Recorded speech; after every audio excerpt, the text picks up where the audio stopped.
All right. Well, let's go ahead and get started here with a little bit of a recap. So, for the past few sessions, the party has been in the Styes, which is the dilapidated port district of Seaton.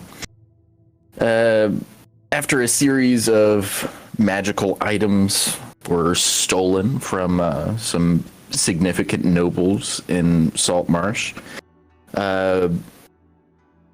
after a little bit of investigation there, we were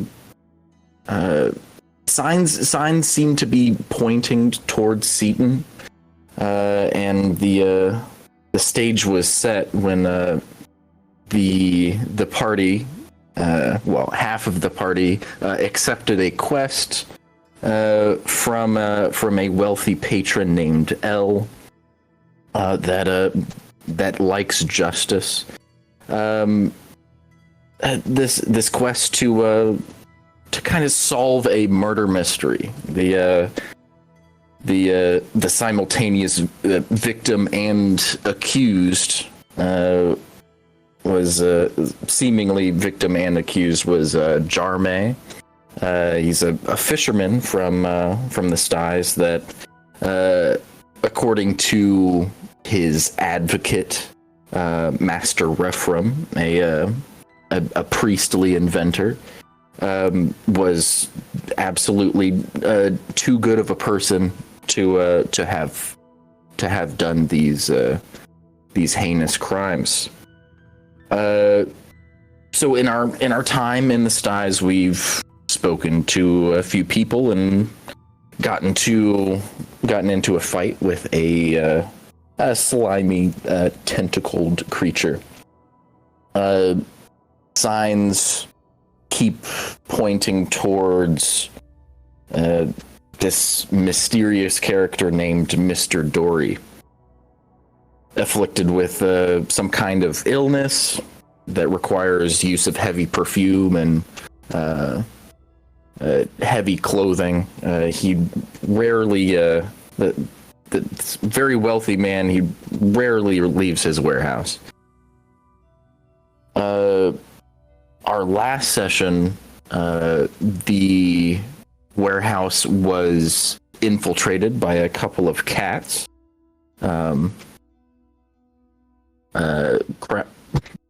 Craft Cat and Cat Hilda. Or was it Cat? No, it was Cat Hilda. You got it.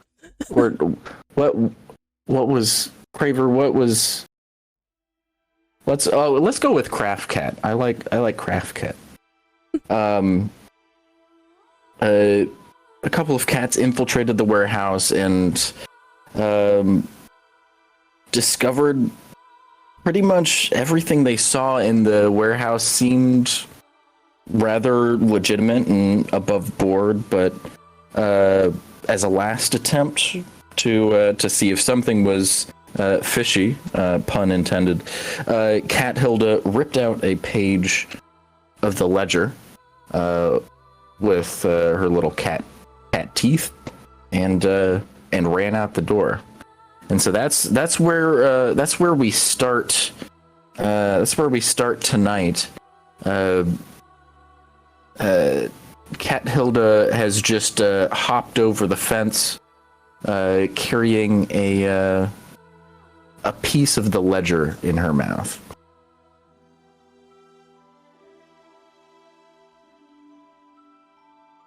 Do I see anybody immediately? Any of my comrades? I believe they were. They're not on the other side of the fence. They were, I think, across the street there.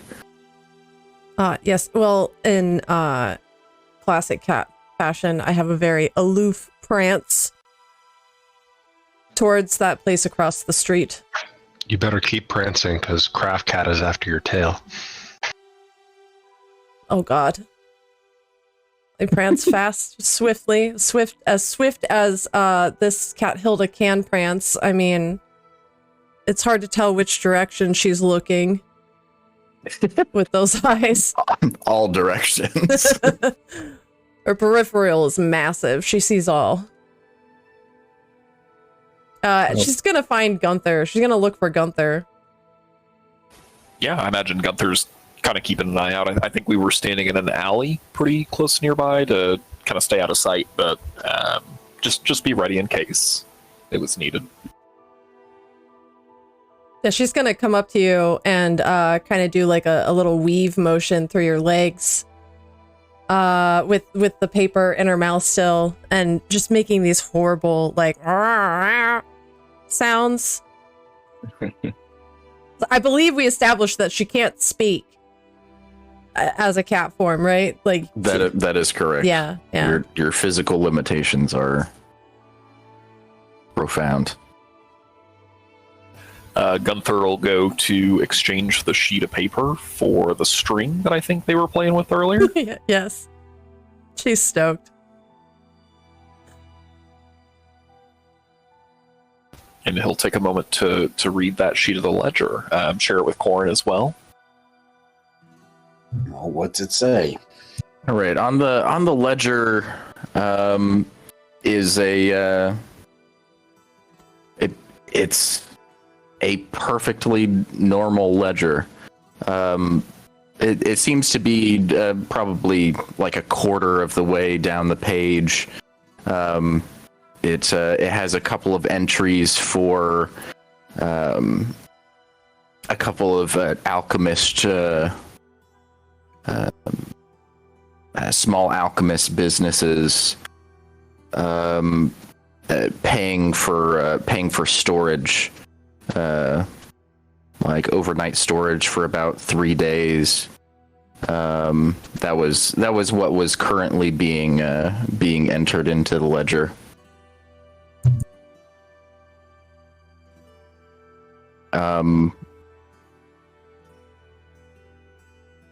Would you please make an investigation roll? Absolutely. Checking.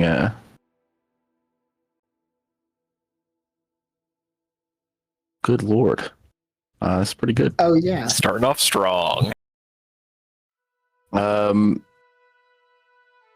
So would you have any experience with finances or ledgers? I mean, Burke did a little bit of a courier service for some income, so maybe Gunther would have had a little bit of experience with that. Just for sure, but not much, I'd say. From what you gather, this looks very similar to a ledger that your father would have kept. Everything seems to be in order. There's no obvious attempts at obfuscation.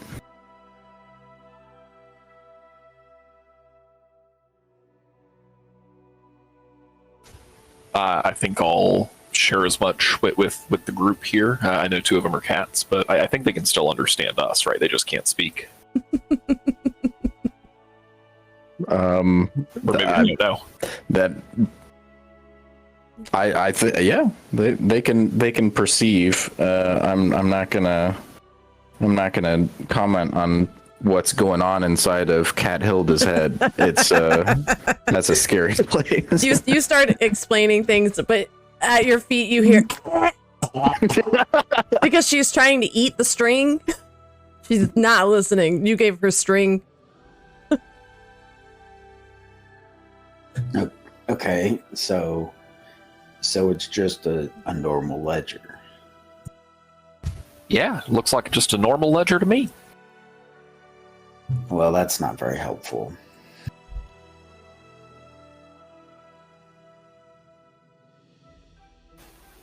Krafla, Cat Hilda, did y'all Did y'all see Mr. Dory? Did y'all find him in there?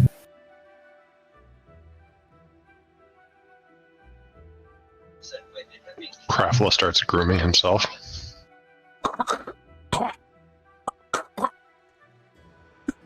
I don't think we're gonna get anything out of them while they're feline. I think you're probably right. How long does this last? I don't remember, but a while. Maybe we find a place to lay low for a couple minutes, and well, maybe a little bit longer than a couple minutes, but just As a long place as to lay low. Yeah, that's a good idea. Gunther will take a little bit more string and kind of walk away. I suppose we know of a couple of places we can. Oh my gosh, she's gonna be pooping string for like a week after this. I don't think you would know how long the spell would last. That would I think Craftflow would know. I can say that you've never seen it last more than an hour, and that was a plot point with Whale Hilda. Yeah, That was a plot point with Whale Hilda. Hashtag free Hilda. That's right. Well, yeah, maybe we can go lay low, find a place to lay low for a little bit of time, and let them get turned back into their normal forms, and then talk next steps. sounds good to me. Cat Hilda is now entertained by the new string. The other string has magically disappeared.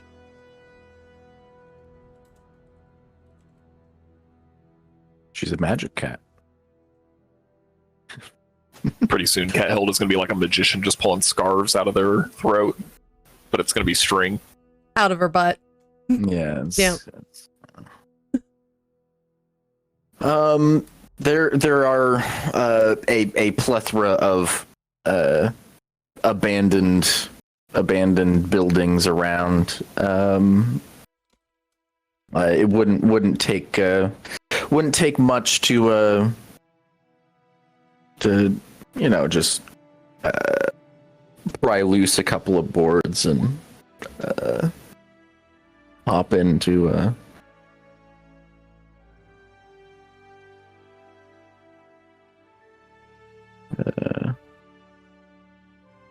so if that's what you want to do, that's absolutely a possibility.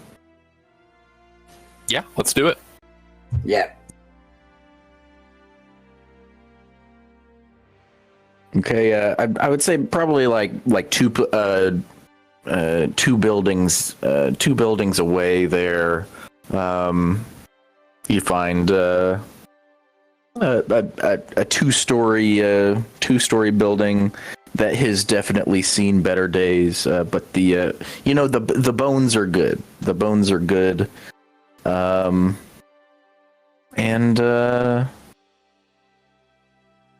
yeah.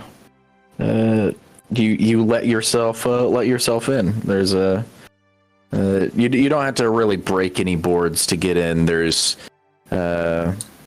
they've already been handily taken off the doorway for you. Well, that's convenient. Yeah, maybe Gunther will take a little look around inside. Maybe encourage the others to stay there for just a second. Sure. Can I get a perception check from you? Absolutely.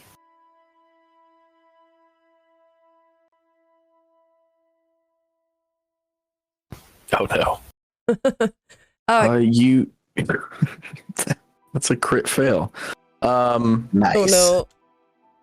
Do you after a cursory glance inside, everything seems to be quiet. There's no from the outside, it looked like it was more intact than it actually is. Once you step inside, you realize there's a giant gaping hole in the ceiling that extends into the second floor. So you can once you step in the first floor, you can see straight to the sky. There's detritus everywhere, but no signs of immediate danger. Great. All looks well in here, y'all. Come on in. I guess I'll follow Gunther in. Wow. Wow.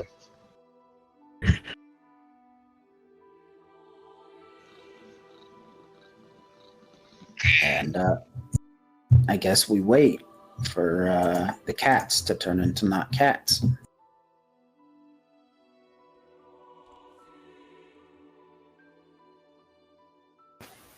Just recapping what we learned while we're sitting here waiting, Corin. In Jarme's cell, there was those drawings. We saw that kraken with the 4 shackled tentacles. We saw that fish with 2 tails with the words, "It whispers." There was the skyline of the skies.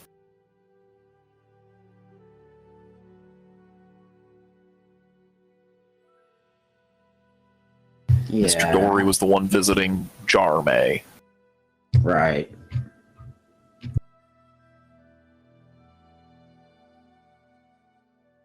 Still really struggling to put it all together. Seems like our next step potentially is to find Mr. Dory, but it seems like he wasn't at the warehouse. Oh, well, I mean, maybe they'll share something different once they're back to their normal forms, but... Krafla turns back into a dwarf, followed promptly by Broomhilda. Oh, welcome back, welcome back. Good timing. So, what did you guys see in there other than paper? I think I ate something I wasn't supposed to. My throat feels a bit funny.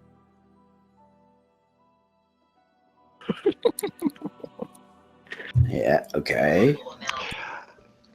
I don't think we saw Dory. We didn't see the entire inside of the warehouse. Got in, saw, a fair number of boxes. Place stank. Just like absolutely gross. But I don't think that we saw Dory. We didn't see any of those fish people. I don't know, Broomhilda. Aside from what you said a moment ago, does anything come to mind about the warehouse? Hobby, didn't the warehouse smell like fish, basically? Isn't it like fishy in there? It did. Yeah. She looks at Krafla confused. You thought it smelled bad? I thought it smelled quite nice, really. It made me strangely hungry while I was in there. Yeah, just a lot of boxes, people, milling about. You really thought it smelled bad? Like rotten lemons. It's gross. Odd. Yeah, based on whatever crate you were next to, it definitely there was definitely an array of smells. She starts licking her hand, like not thinking about it. Yeah, what's up? Why are you licking your hand? You're not a cat anymore. I was wondering the same thing myself. Don't worry about it. It's fine. I'm sure it'll wear off after a bit.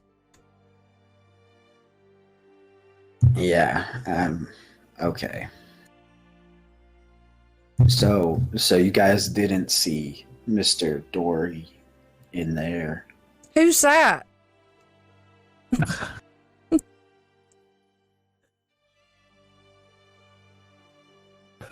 if you didn't smell anything bad, I'm sure Mr. Dory probably wasn't there. True, that's a good point. Although he does, I mean, what we know about him, he does wear a lot of perfume. So maybe if it smelled good, he was there. Yeah, but didn't you guys say it didn't smell good?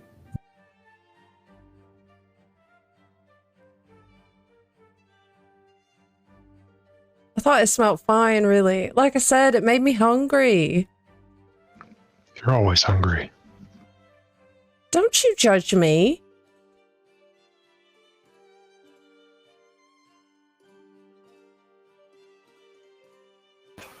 Hobby, remind me, is it? It's like morning or like early afternoon at this point. Yeah, it's this was your first stop in the morning, I believe. That's right, because we went over to the asylum and then over here immediately after. Yeah, so I would say like right before noon. And I think we saw a lot of people like arriving at the warehouse, like starting their shift at work. Mm-hmm. That's right. I mean, we know Mr. Dory is not a fan of sunlight, I believe. Doesn't take kindly to it due to his skin condition. Maybe it's better for us to come back in the evening?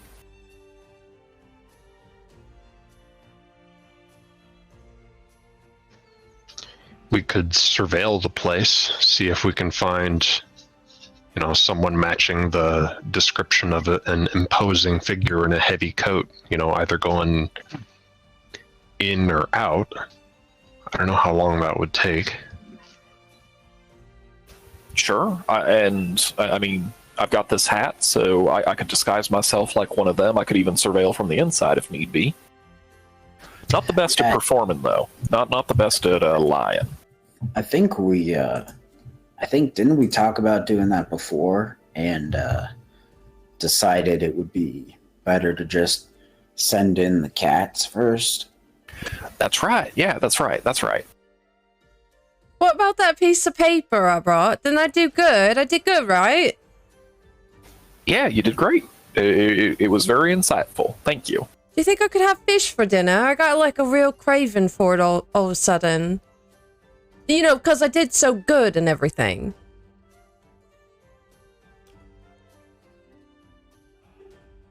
Gunther, who has no money, will look to the rest of the party. Yeah, you can have fish if you want it. Brilliant. I mean, I wouldn't eat anything that came out of this bay, but you do you. There you go, with your judgments again. Why are you always so judgmental? I think she has a bit stronger constitution than you do. Yeah, you heard him.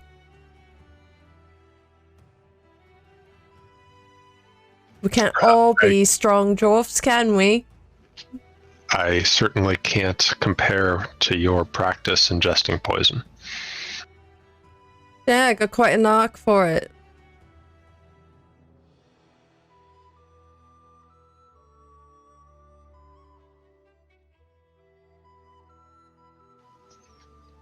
So we had the thought of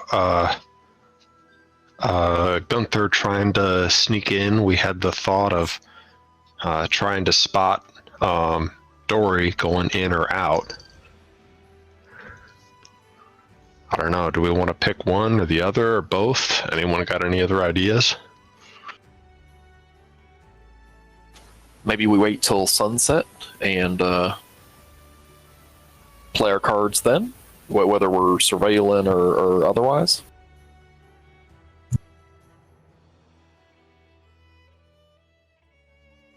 Yeah, I mean, if we do decide, definitely, I think waiting for sunset, since, like you said, Mr. Dory's not so keen on the sun.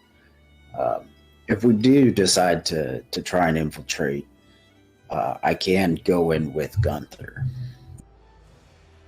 So at least it'll be two of us. I'm gonna regret even sharing this idea, but I did have one other thought. Yeah. If we wanted to act with a little bit more urgency. What you got? Just that if, say, the place were to, Catch fire. you got it. Someone with an interest in the building would show up. I'm sure of it.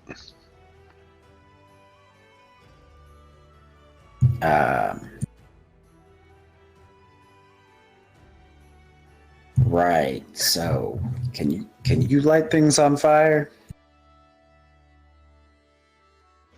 I'm not sure I have any matches on me. Croffla starts rummaging through his pockets. I mean, with magic. Oh. Well, no, not exactly. Though, Yeah. I could bring us someone who could. Need about a minute, and some sort of I do think I have some phosphorus with me. But yes, I could bring us a elemental servant who I'm sure would have no difficulty starting some fires. That'd be phenomenal.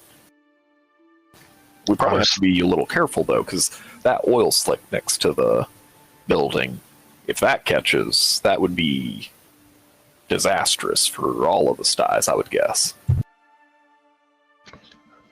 Honestly, I'm more worried about losing control of the elemental. I would really rather go with matches, but I will concede that if you want a whole building to start going up, a dedicated helper might be the way to go. What do you think? I mean, there's a lot of wood in there, and I'm certainly no scientist, but I believe if you just threw a bit of fire in there, the whole thing would go up. I do have a tinderbox. It sounds like the best plan we've got right now. I've got some torches.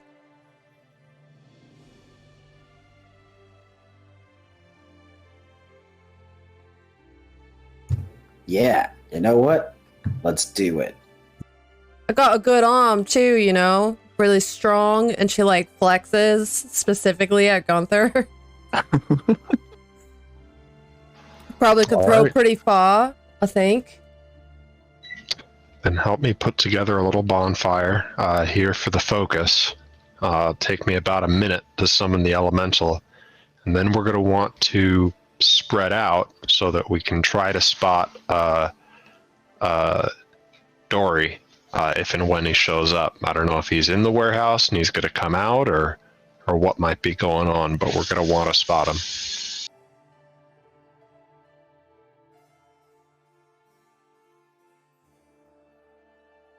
Gunther will help. Yeah, I'll just kind of spread out, stay out of the way, and keep my eyes open. You just tell me where you need me.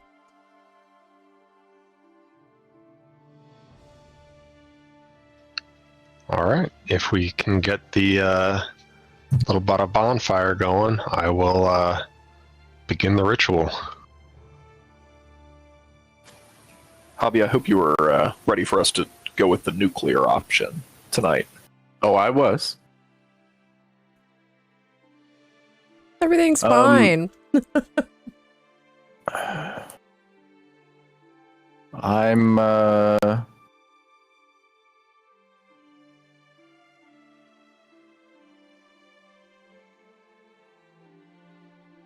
So are you summoning a fire elemental? Is that the Yes. Yeah, okay. So the fire elemental has a challenge rating of 5. So that works. I can't get it to.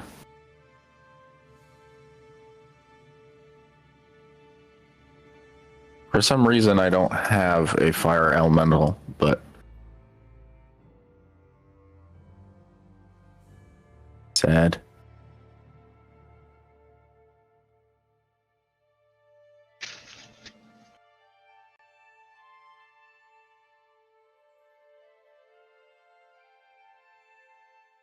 Okay. Let me.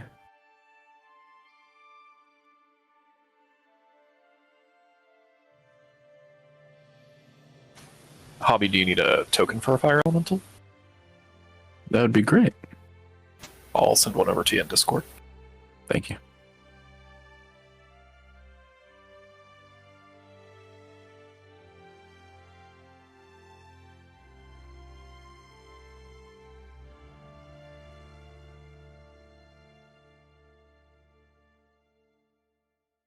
Just drop that over. Thank you.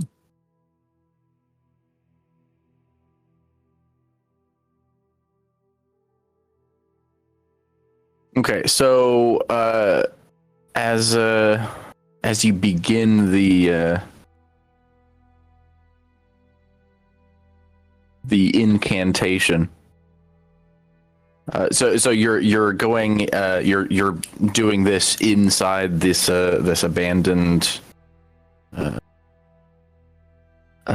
building. Mm-hmm. Okay. Also, it's not working. Very cool. Very cool. Thank you, Roll20. Being very, very kind to me.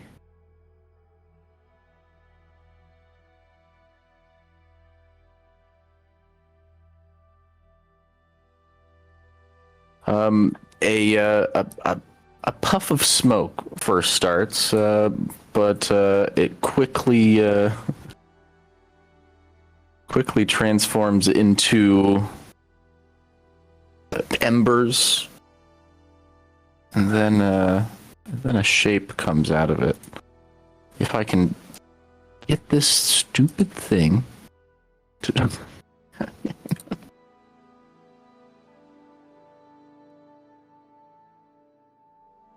There we go. Okay.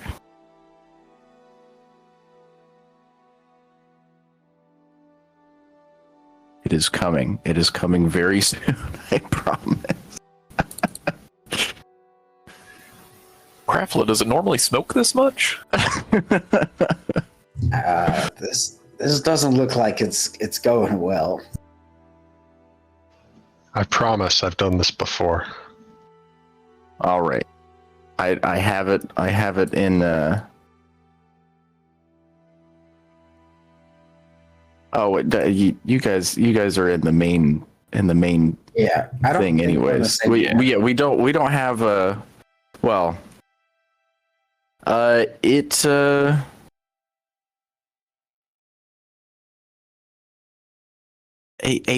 you start to see a face kind of form itself in this in these embers that quickly forms itself into a very quite large cyclone of flame. A fire elemental is now in front of you.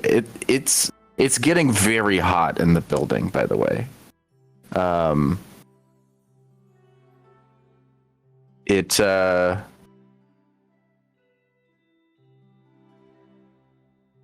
It doesn't have any mass, but good lord, is it hot.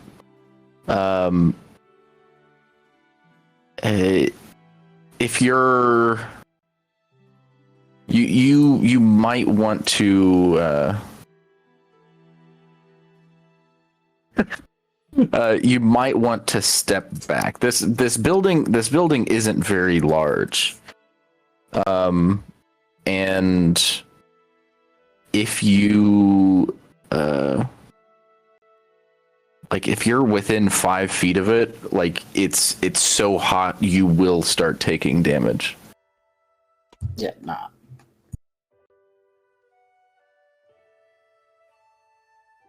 Yeah, Romilda is like visibly sweating and just kind of like waddling backwards in all of her plate armor, going, I'm not built for this kind of weather. I'm not built for. What is this? What is this thing?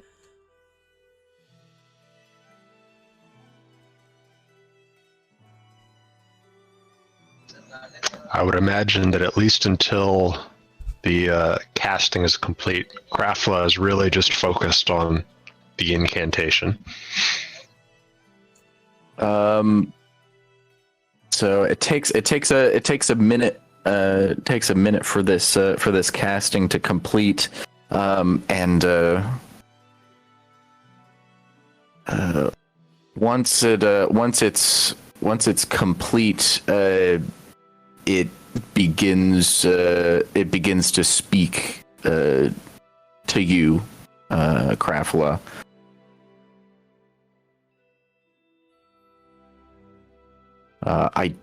I don't think you know what it is saying. I don't think. No, I do not speak. But you can. But it can understand your intent.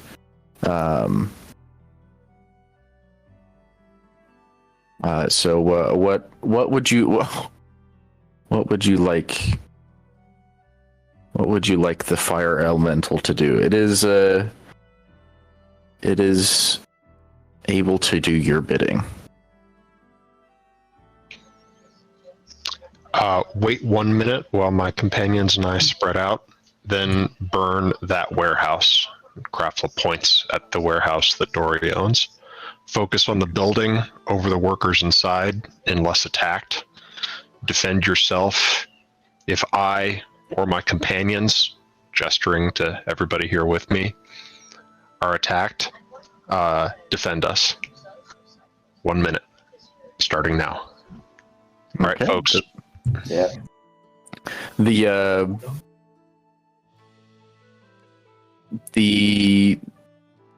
fire elemental immediately starts just rising into the air, like through the roof of the building. It's like a kind of like a fiery cloud. It is slowly going over to probably like right above the building, going at such a clip that it would probably take a minute for it to get there over the warehouse. So what is the party doing while it is rising into the air over this warehouse? Broomhilda is just like gawking in amazement and wondering if she may have drank some bad beer again. I'm mostly looking around to see if I see Mr. Dory or anyone who looks like Mr. Dory. Gunther will go far. He'll bonus action, normal action to dash to get a different perspective on the building.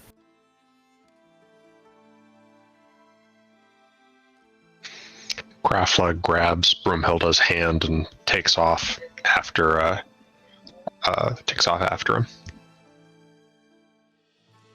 Okay, how close would you say that you are to the building?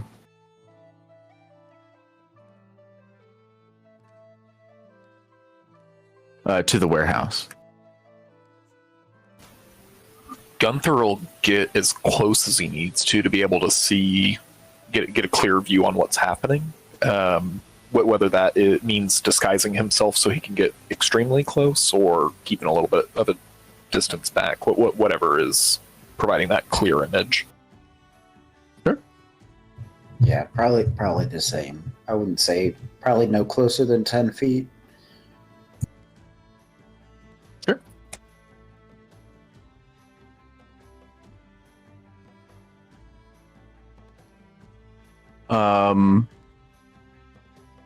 Krafla, how close are you to the building? I want to be at least within visual distance of Gunther, but I want to be far enough away from the warehouse that when it starts to go up, we've got, if possible, like a good 20, 30, 40 feet between us and that building. So probably like on the other side of the street or something like that. Okay. I'm curious to see how some of these alchemical concoctions react to flame. As the minute expires, the elemental the elemental descends onto the roof of the warehouse, and immediately the tar on the roof alights. It kind of the elemental seems to want to burn a hole through the roof, and it does so in a very short time. And viewed from the outside, you slowly you see the elemental slowly kind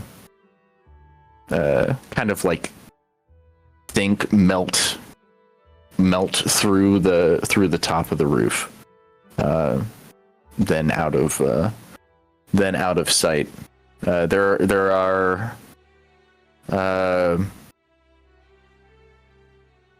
are some shouts as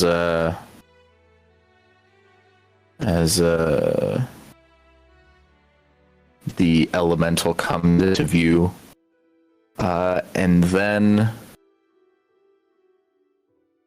there is a massive earth-shattering explosion.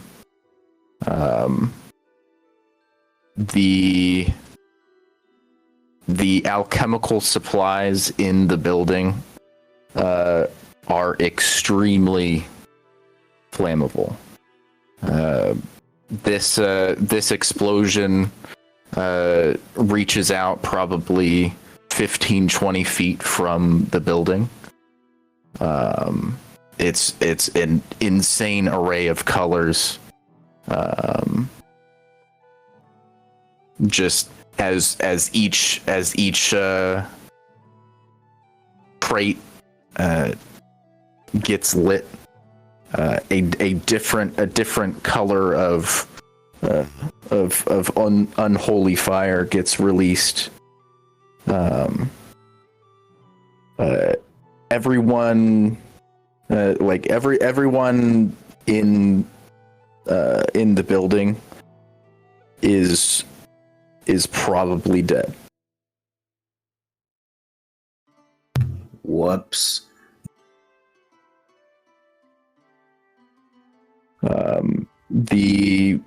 The crane that is holding the ship seems to be one of the only things that is left intact, as it is mostly made of metal. But the ship on the end of the crane is swaying wildly.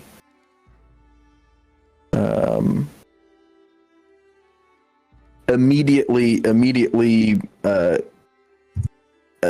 people from the buildings around the warehouse come outside and begin to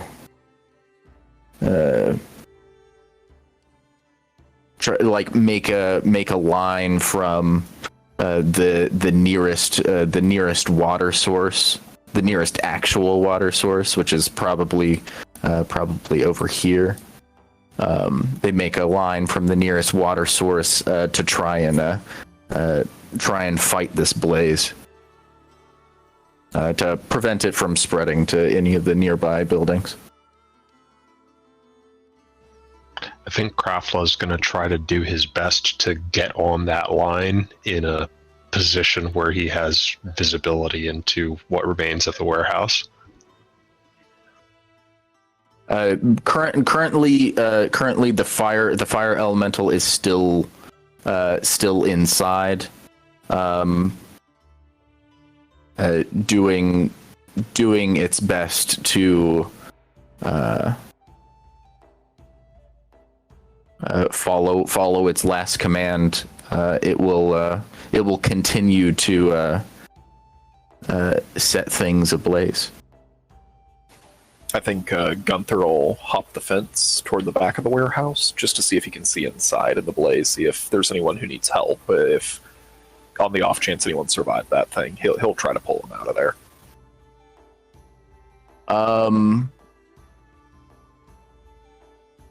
It is currently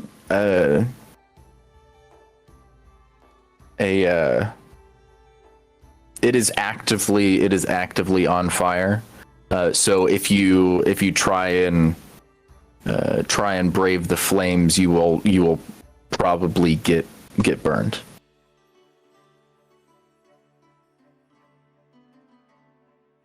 I think Gunther will set the flask of oil on the ground, but he's willing to quickly scan. Not spend much time, but quickly. Sure. Through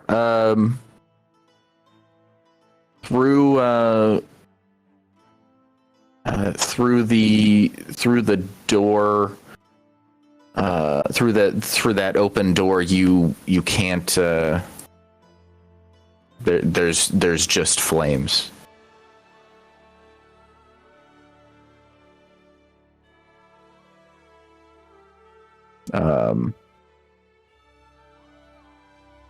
There's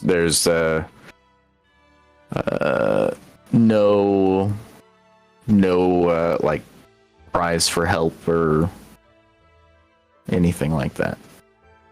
Okay. It's just the roar of the blaze. Gunther will just keep an eye on the back of the warehouse here from kind of this vantage point, see if anyone comes from a different direction. For sure.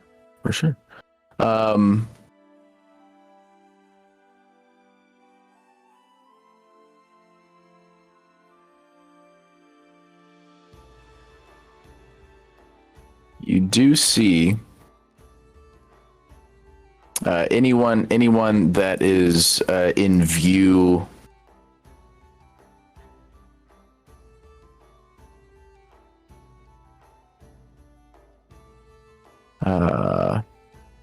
of the ship.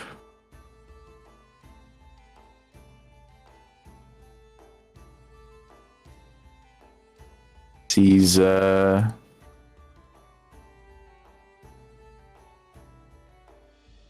a figure exit the ship.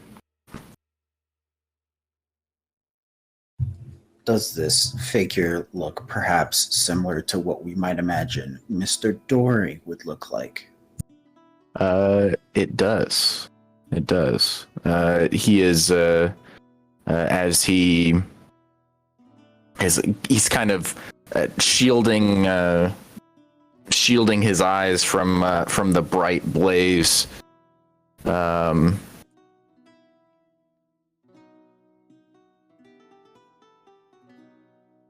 He definitely quickly returns inside the boat.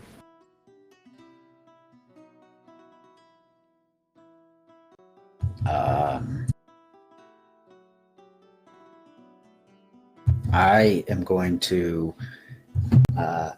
use disguise self to turn myself into random person B, who probably is somewhere in the line of people putting the fire out, and I'm going to try to get myself onto the ship.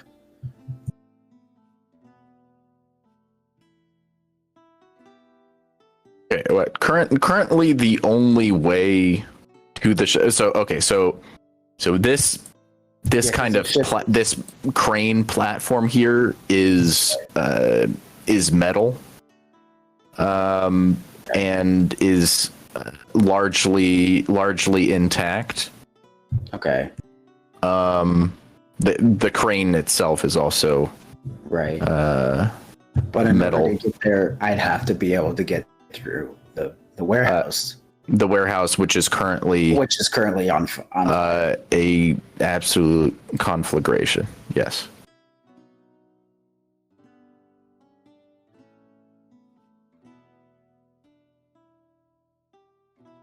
All right.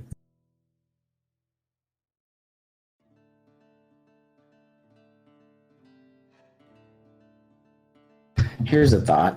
How high is the platform with the crane above the water? The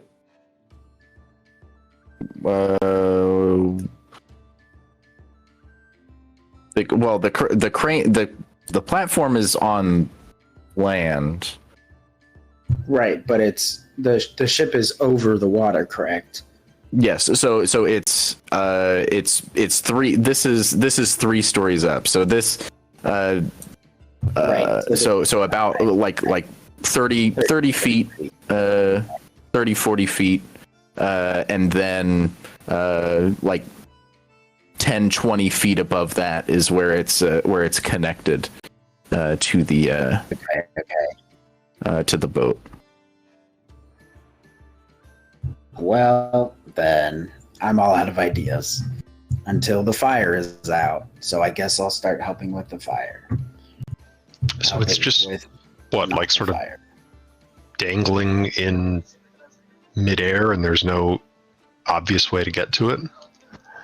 The way to get to it was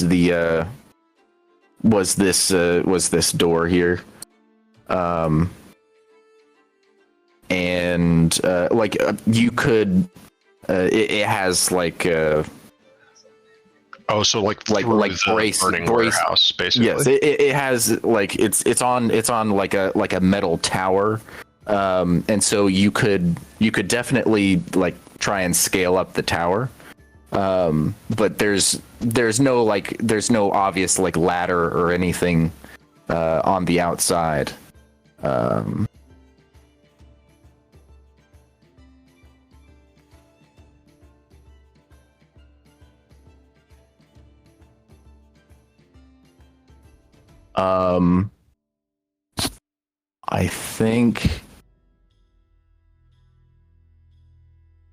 I think it's probably about this time that something else exits the boat.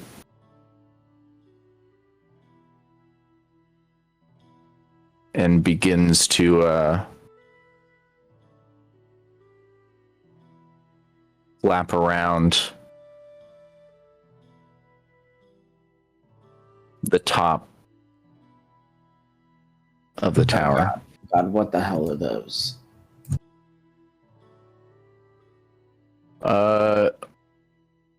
Would somebody like to make a nature check to see what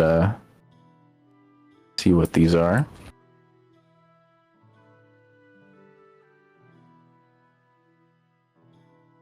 I don't think Gunther can see any of this going on, right? I think this would be like almost right above you, like three floors up. So probably not. No. Okay.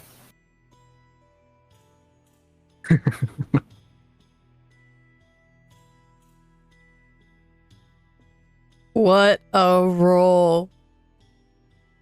All right. Well, you don't know what it is, but well, I'll show you what you see. The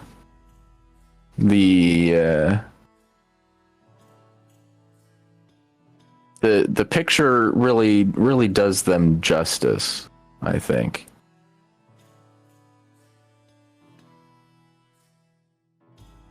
Good God, this drawing is terrifying.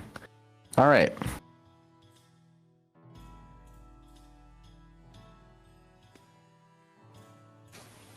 Very glad I can't see that. Yay! No nightmares for Gunther, but for Iliad, that's gonna be the nightmares.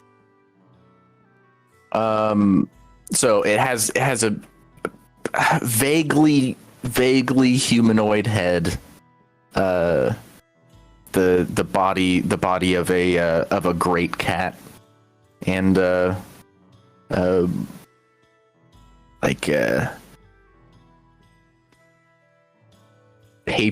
papery wings of like a bat or a dragon.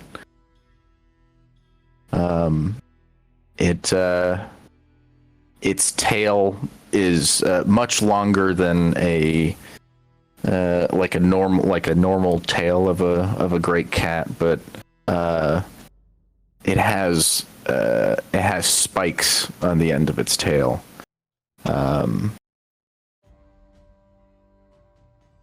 It is currently, like, all three of them are just circling the crane. Broomhilda looks to Krafla. You must feel really awful, killing all them innocent people in there.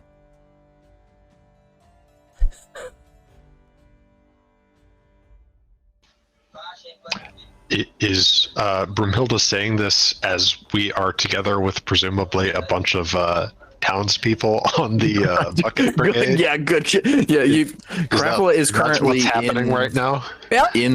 That's exactly what's happening right now. Oh God. I don't think she would yell it. It's more of like she's like getting close to him, like in her like uncomfortably close fashion that she does, and it's like, like, it must feel pretty bad about all them people. No reason for it. So are you helping in this? No. I'm not helping. I'm still just kind of like, I have not stopped being like amazed since I saw the fire elemental. Like, I'm just razzle dazzled by everything that's going on. Okay, so you're approaching him in the line. Okay, that's a little bit better. All right. I feel like I would have just kind of been he grabbed my hand and like led me out, and then since that point I've just been kind of following him like a lost child, because I'm like, everything is really crazy and exciting happening all around me. So I'm just kind of like sticking close to Dad,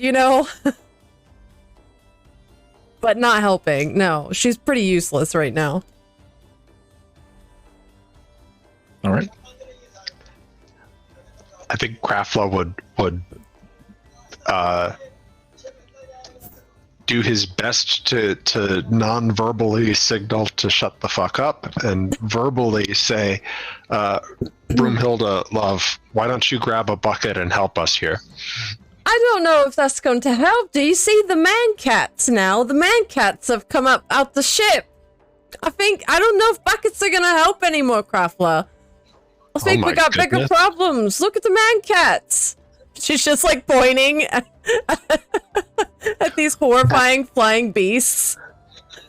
What's the I assume I have a good look at the beasties, right? A pretty good look, yeah. What's the reaction of the other people nearby seeing these things appear, and the exchange between Broomhilda and I? It is there is a lot of clamor around. I don't think anyone would be paying attention. Fortunately for you, I don't think anyone's paying attention to one conversation happening out of quite many that are going on, remarking about this insane explosion, as well as I don't think they specifically have a reaction to these creatures.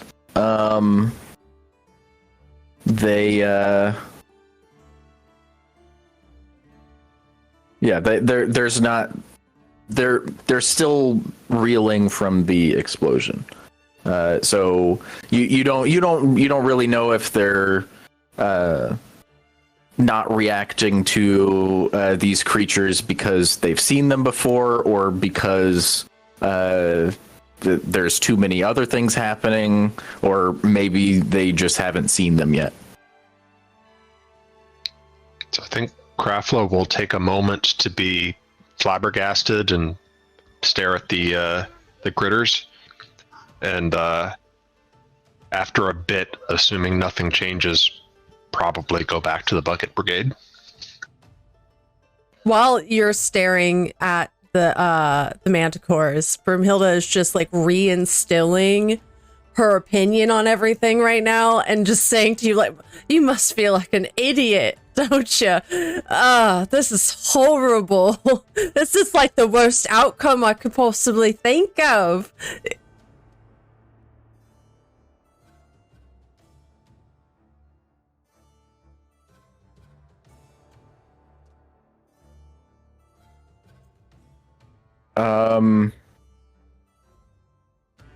I think it's right about this time where the manticores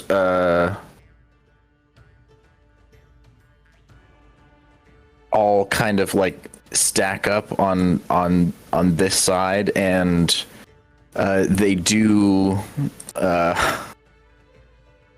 they begin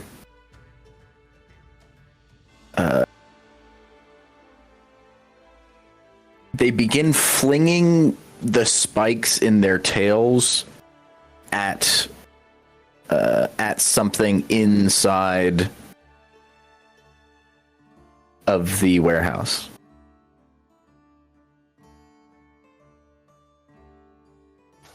Would Gunther see these spines flying into the warehouse?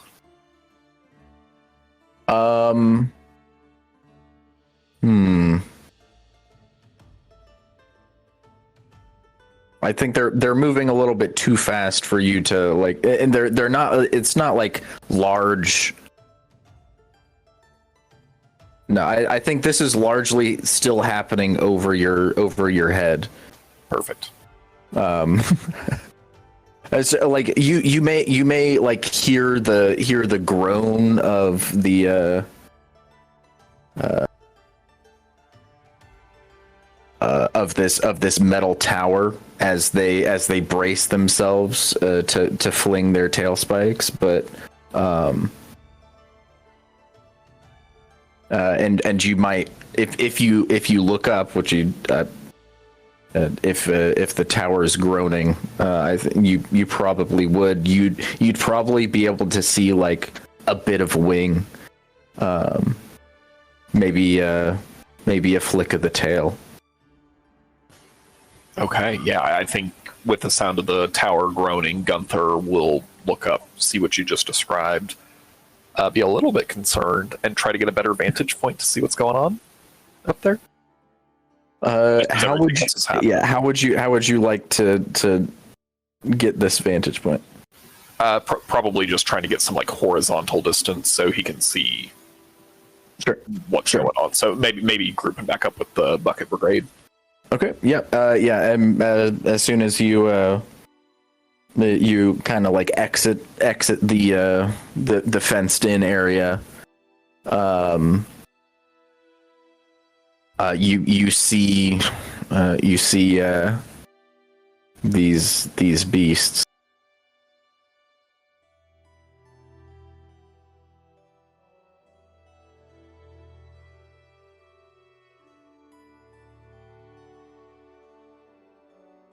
Yeah, I think Gunther will seek out Corin in all of this, and I'm not sure. Well, if I see the party. Corin is currently disguised as random person number 2. Yeah, That's right. Gunther will look without success, and then probably go to Krafla and Brumhilda. Sure. I mean, unless Corin like physically if I saw stops you. you looking around, I probably would approach you.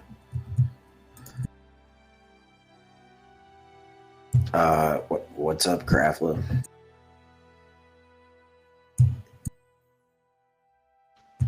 Wait, are you speaking to me or to Gunther? Sorry, not Krafla. Gunther. No, Gunther. Sorry. Sorry about that. I had my Shadow Disguise on Krafla setting. Let me turn that off. Yeah. Oh, yeah. What's up?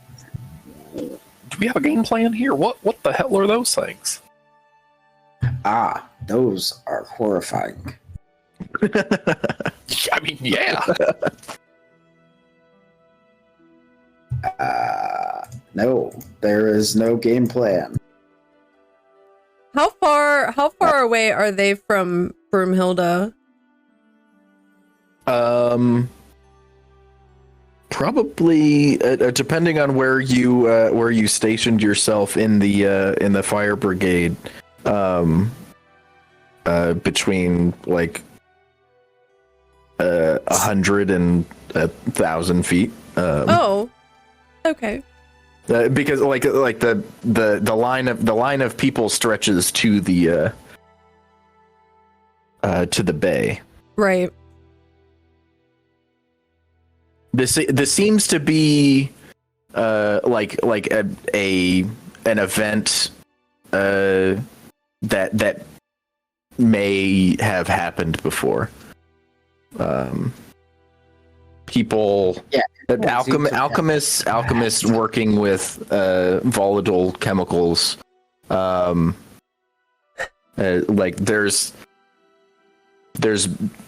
there are a lot of, let's just say there are a lot of buckets around.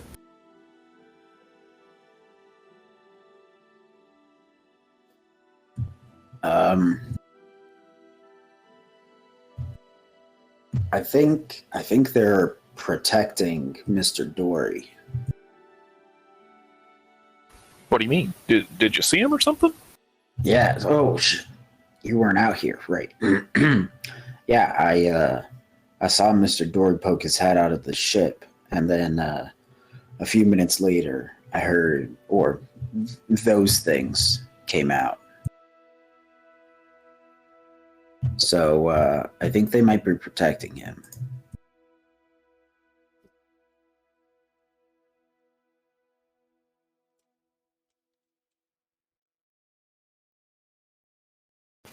Do they look fairly preoccupied with what they're doing? Yes. Their sole focus is within the warehouse. I mean, if they're distracted, I could try to climb up that thing. If they're protecting him, and if they're the only things that are protecting him, maybe this is our chance to get up there. I mean, I guess, yeah, we could. If you want the company, I could try and join you up there, and we could see how it goes. Yeah, let's move as a party though. Let's not go solo on something like this. Sure. Definitely, yeah. Gunther will take some time to try to find Broomhilda and Krafla and let him know what he's thinking.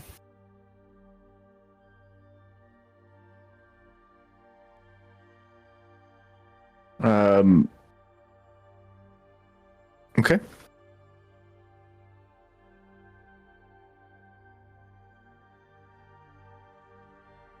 What is Krafla thinking? So we're trying to get up there to save Mr. Dory? Is that what we're doing? I'm sort of trying to walk and talk, sort of to put at least, a tiny bit of distance between the group and the folks fighting the fire. Yeah, I think it's important someone goes up there and rescues them. God forbid something, that ship falls down. Lose one of the 4 people in charge of this place.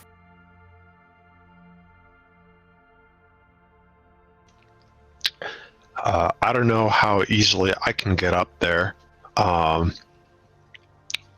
I do have 2 ideas here in my pack. Maybe one of them's better than the other. Krafla pulls out 2 potions, one of invisibility and one of gaseous form. Being unseen or drifting up there is the best thing I got on short notice. What do you think?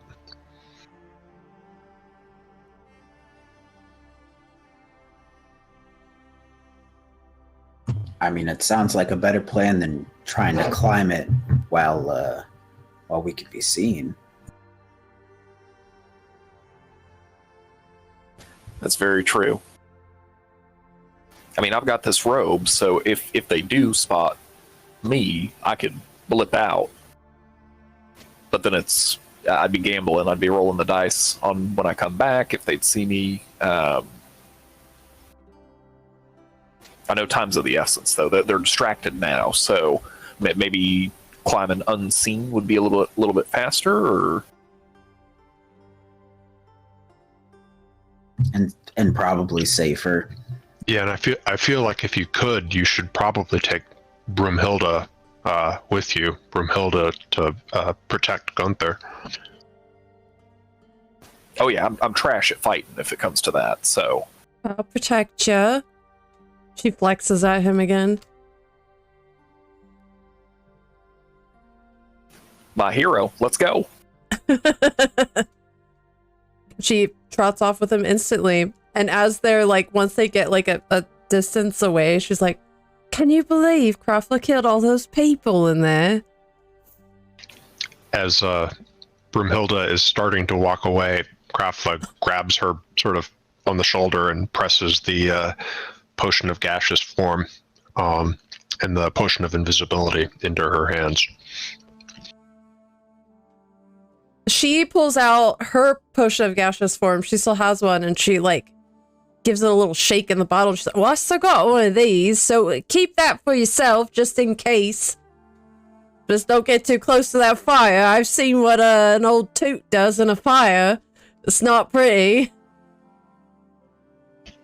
What about Gunther? Gunther, do you need this? If you give me the invisibility, I should be good, and then 2 of us could go up there. If the gaseous form holds, right? Okay. You wanted the invisibility, then you can have it. All right. Hobby, I have a quick question about the gaseous potion. Do we have control over that form? How does that work? So it makes you into a basically a cloud, Right. that has a flying speed of 10 feet. Okay. All right. So you do have control over it. You're not just Yes, drifting off. It is you. It is you. The one drawback, the cloud, extremely flammable. No, it's actually resistant to non-magical damage. So Oh. Snap. No. Is worried, I'm pretty sure that Broomhilda has been dared to fart on a torch in her life, It just seems like something she would do. So she would know what happens to gas when it hits a flame. no, it is She likely has scars to prove it. as a small aside, one of the material components of the gaseous form spell is a wisp of smoke. Which Amazing. is an absolutely ridiculous thing to list as a material component of a spell. I love it. But yeah, that's the potion gives you the effect of the gaseous form spell. So no there are more than a few wisps of smoke around though if you Oh man. All right. So you approach the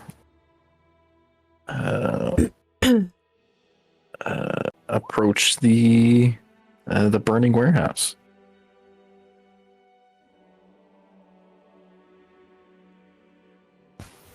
Absolutely, yeah. As Gunther approaches, it looks like that tower he could potentially scale. Yes, it would be a acrobatics check. All right. If you'd give that to me. Of course, yeah. As soon as he gets to the base of the tower, he'll drink that potion and start to try to scale. He's just gonna go invisible and not give Brumhilda any direction. This is concerning. Time is of the essence. Oh no. Brumhilda like looks around at like when he disappears. Gunther! Psst! Gunther! Where am I going? Oh god.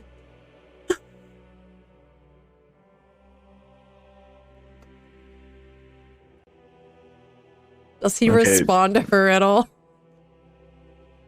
I don't know if he can hear you whispering over the roaring of the fire. Fuck.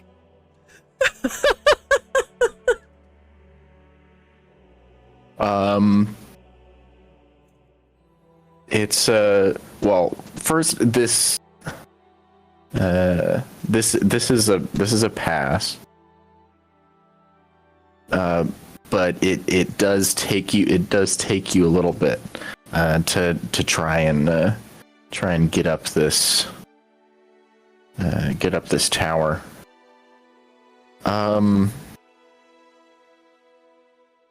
I'd say it probably takes you about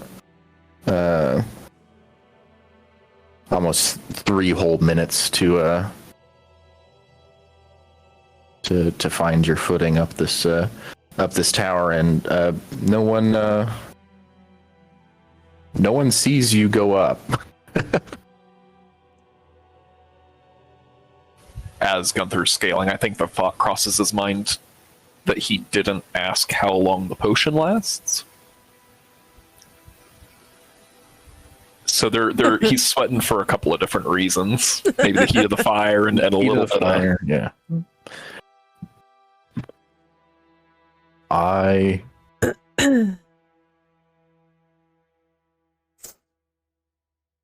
Brumhilda's just panicking, and amidst her panic, just kind of sucks it up and drinks her potion, and she's gonna start floating towards the ship. Okay. Yep. It'll take you I don't know, probably like 30 seconds to slowly rise the Cloud Hilda. No. Slowly rise up. I imagine that even though I'm not a fart, I might smell like a fart. Possibly.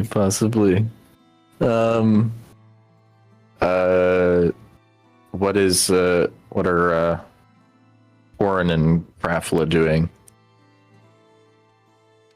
I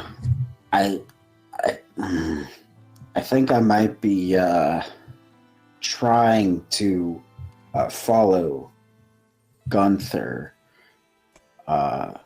despite him turning invisible. And I'm just gonna try and climb it, and hope that I don't get seen. Sure. Okay. Can you give me either acrobatics or athletics, whatever's higher?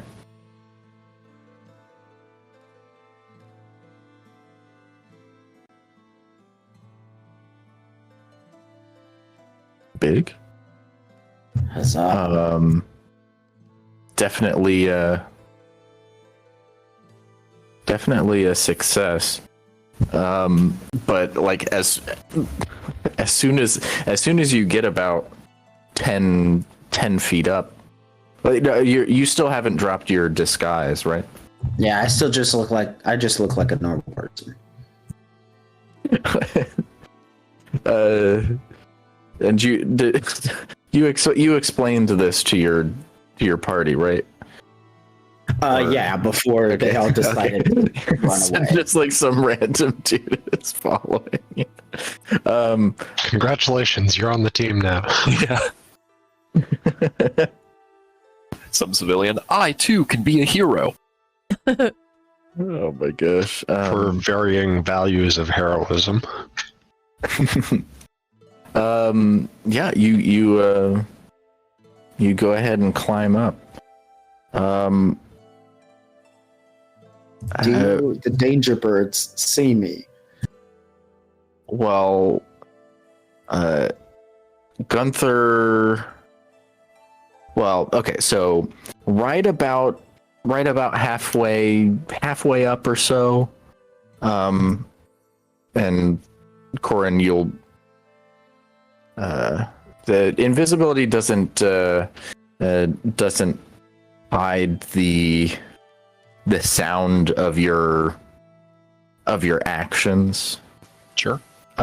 So like there's not going to be any danger of you like climbing on top of each other. It's just like your boots hitting the metal makes a significant noise. So I would say you probably are pretty close to each other. And so right about halfway up, part of the warehouse wall falls, and you see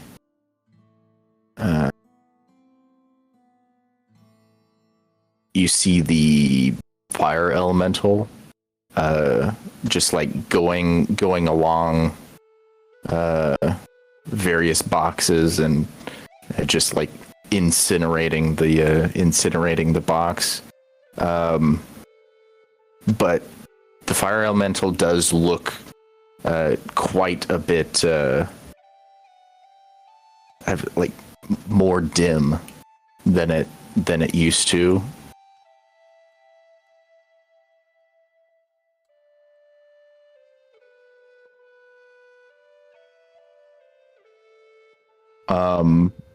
And so that's about halfway up, and then you see the beasts are launching their spikes at the elemental, and doing some damage apparently.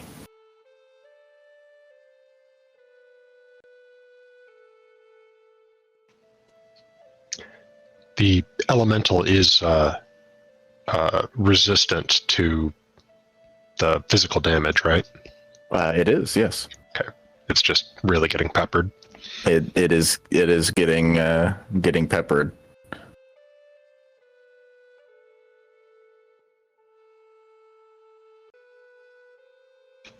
I guess for Craftlow's part, he sort of had a little bit of a late start heading after Gunther and Broomhilda, but he does decide that is what he's going to do, and he maybe gets there a little bit later than Broomhilda, chugs his potion of gaseous form and starts following, rising up in the same direction, the same leisurely pace. Be the coot. Just the two gaseous dwarves rising up.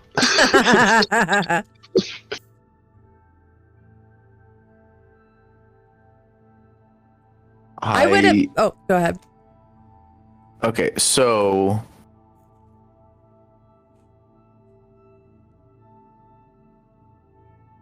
you can end the effect of the potion as a bonus action, by the way. The gaseous form? Yes. How long does it stay otherwise? Otherwise, it stays for an hour. And when we got those from the dude, did they tell us that we could do this? Like, would Broomhilda know? You would know. It's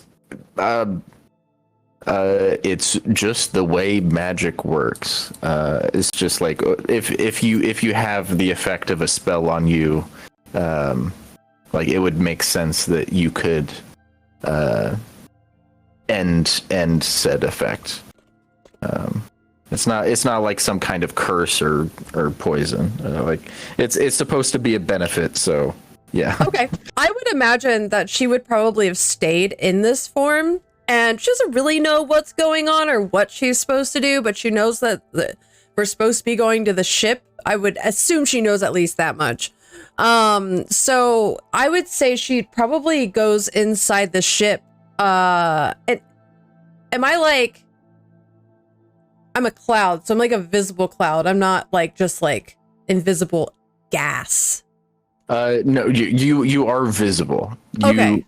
And you are unless you're trying to like actually change your shape to like fit through some kind of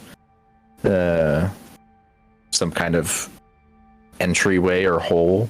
Yeah. Like you're roughly, you're kind of like a blurry, slightly clear image of yourself. Oh, but I can like change my shape in this.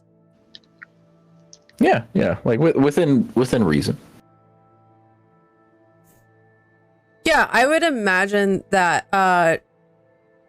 Are there like entrances on top of this boat? Is there like one entrance? Are there multiple? What am I looking at?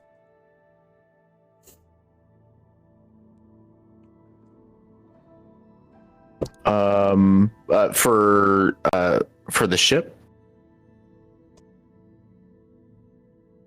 there seems to be one actual door to the ship right here on the other end of this little Is that door open? Bridge piece. The door is closed. But I'd say that you all get to the top of here at roughly the same time. And they see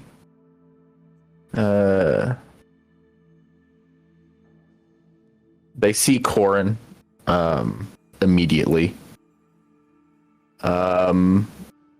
And I'm gonna have everyone roll initiative, please. Can I speak in this form? You may not. I can't. Okay. All right. You cannot talk. You cannot manipulate objects. You cannot attack, and you cannot cast spells. You are just a cloud. Fabulous. Wonderful.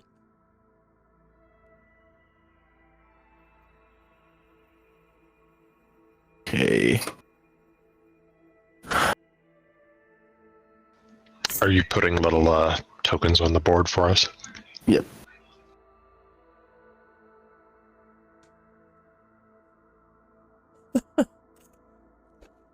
Okay, Gunther, you rolled a 16. That's already in there.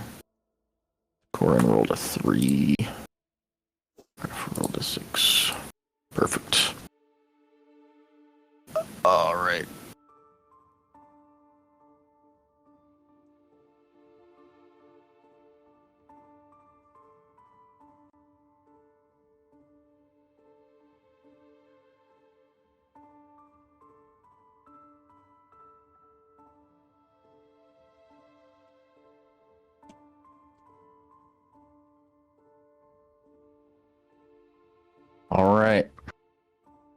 Manticore's rolled very well. Great, perfect. Love to hear it. I'm dead, I'm dead, I'm dead, I'm dead.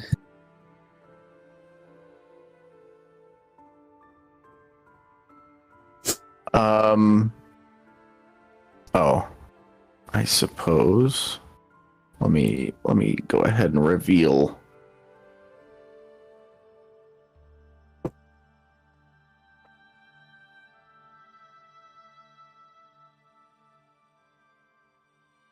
That is not right. No, let me make it bigger. There we go. There he is.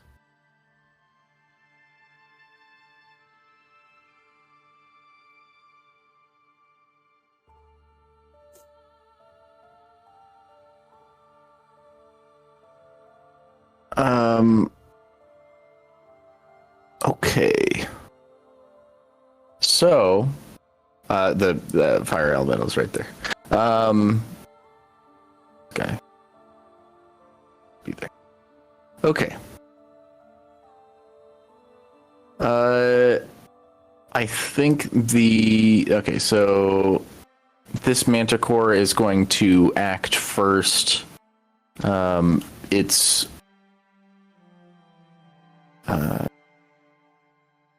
It's gonna go ahead and keep attacking the fire elemental. And so you see it on its turn, you see it throw 3 tail spikes at the fire elemental.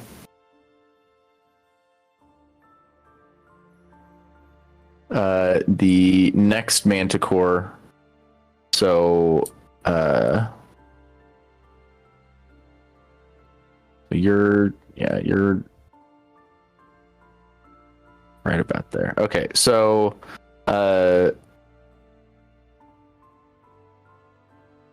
Oren, can you kind of describe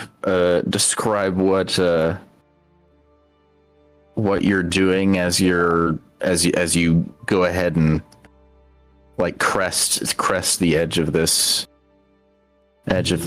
tower? Yeah. So as I climb up over the top of the tower, I am immediately looking at the danger birds to see if they notice me. They do. I mean, I don't think I'm allowed to do this, but I'm hiding in my shell.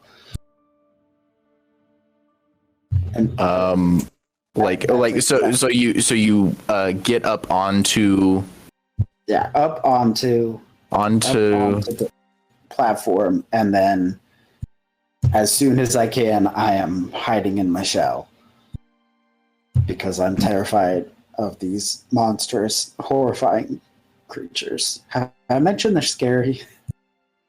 They are absolutely terrifying. I agree 100%. How do you see that working with disguise self?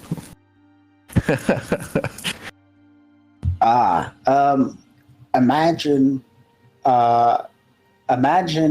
your neighbor five doors down suddenly is in the middle of a street in the fetal position. Okay. I can imagine I am nondescriptive humanoid male with short hair and raggedy clothes, and is curled up in the fetal position. It would be the best way to describe it. Sure.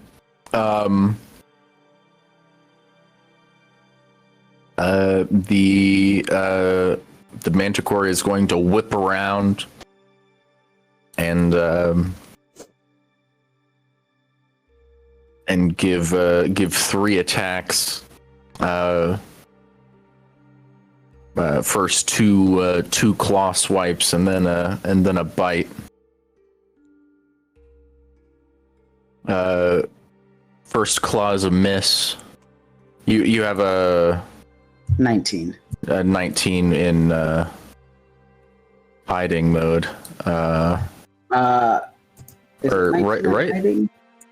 Or was it? I thought it was like 8. I thought it was 18, but maybe it is higher than that. It's been a while.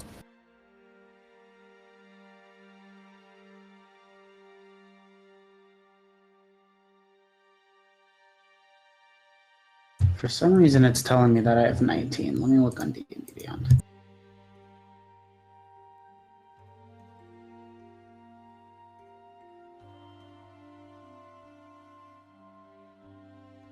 So natural armor gives me 17 as a base.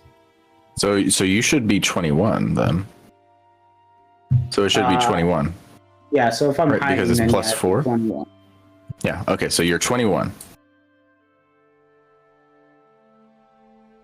Okay. So first claw is a miss. Second claw, also a miss, and then the bite, trying to claw through, trying to pierce through you. Also a miss. Getting very frustrated for sure. Gunther, you are up and invisible.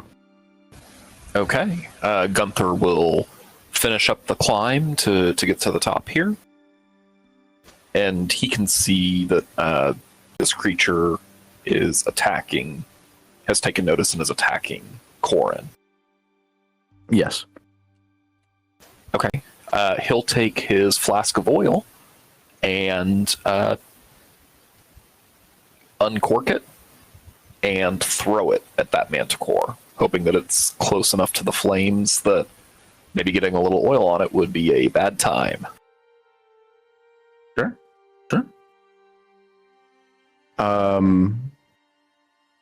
You're right next to it. I don't think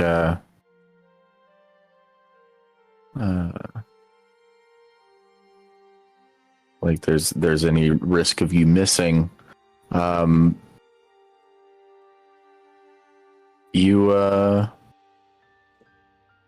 It doesn't like being soaked in oil.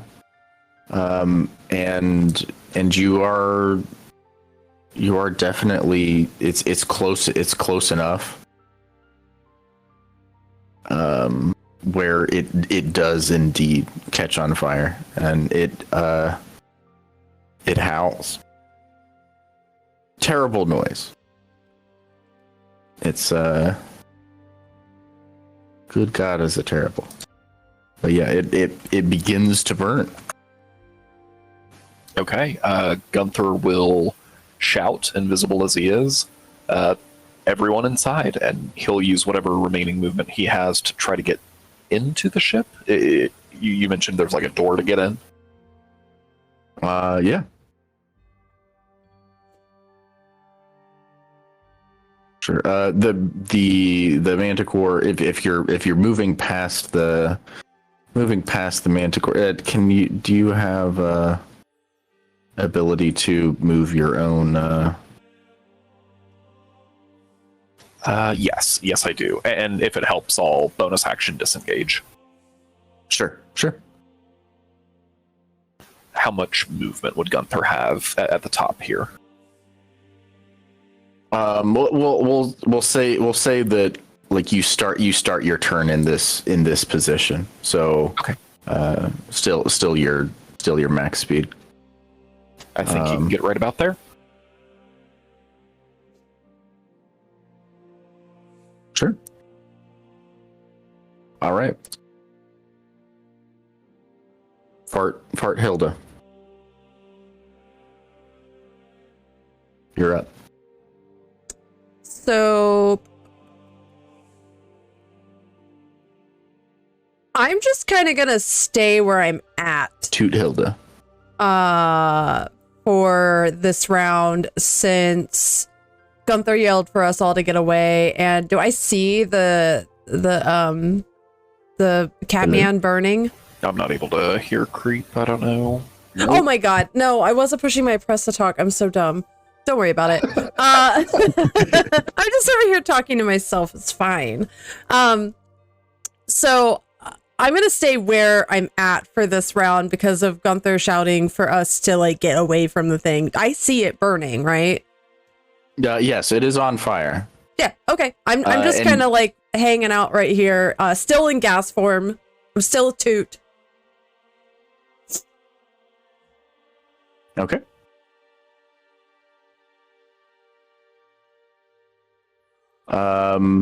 It is the middle Manticore's turn. So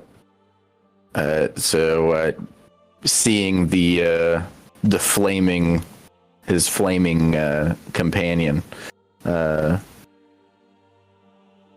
gonna move over here and thinking that this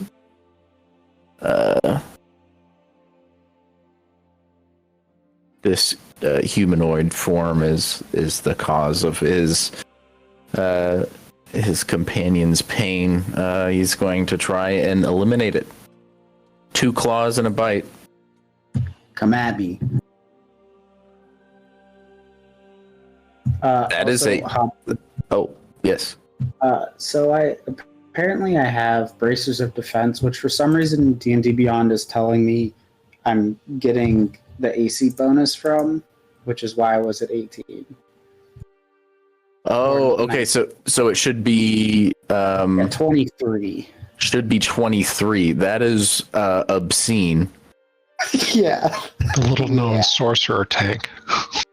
Good God. Well, he can't do anything inside of his shell. So I can't do anything, but I also am not very. What have you been eating to make your shell just made of fucking titanium?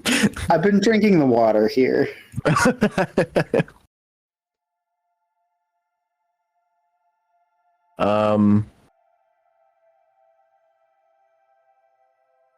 It is going to be very hard for me to get through.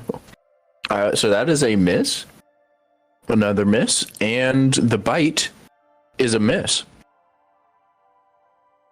Awesome. Kraflo, you are up. I would like to get inside the ship. I know I only have 10 feet of movement to work with. Is there an open window or a porthole or a chimney or any? Can I get inside? You may. I'll just go ahead and reveal.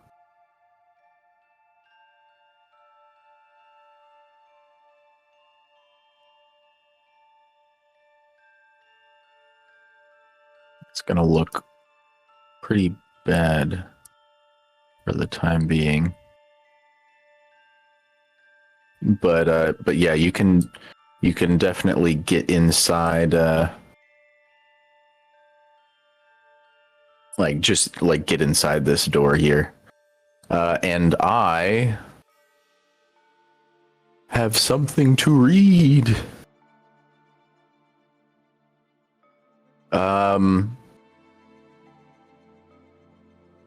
The air in this compartment is oppressively hot and humid. Clouds of smoke rise and escape through the grate above, billowing from a pair of roaring boilers near the bow, bolted to the deck and walls on either side of a large pool of steaming water. The walls, floor, and ceiling of the compartment are thick and shiny with condensation and mildew. So this water is kind of like bubbling, not boiling, so to speak, but like it's very murky and cloudy.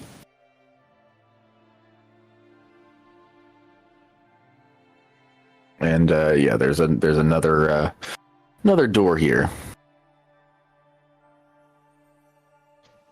All right, I think that's about Well, tell you what. Well, that was my movement, right? That was your movement, and you have a bonus action if you'd like to end the effect. Okay. I think I want to keep it in effect this turn since I'm out of movement, and I can't do much with my action while I'm a fart cloud. Sure. That it for you? Yep. Corin, you are up. Shell boy. Yeah. Corin. Actually, could I interrupt for just a moment? Sure. Yeah. Is the fire elemental mostly just ignoring the manticore spines and all that, and incinerating boxes, or what is it yes, doing? it's right now. It's kind of the spines are doing so little that it's just continuing to follow the instructions. Gotcha. Thank you. Sorry about that, Corin. Oh, it's okay. I think Corin, not wanting to be left out of this climactic moment, is going to pop out of his wait. Corin is going to double check. Corin is going to use his bonus action to emerge from his shell, and he is going to use his action to disengage, because I think that's something you can do. Yes. And he is going to go running into where the inside of the ship is. The door is locked. He's going to run to the door and bang on it, and bang on it, and bang on it, and then wish he had never left his shell. And that's my turn. Well, I mean, it's just a bonus action to escape from your shell, right? Yeah. Right, so you would have action to disengage. Oh yeah, you're using your action to disengage. Never mind. Yeah, you're just banging on the door. Yeah, I agree. This manticore maybe has a worse relationship with this manticore. He continues to fling spikes at the fire elemental who's just just burning things. It's doing what it does best.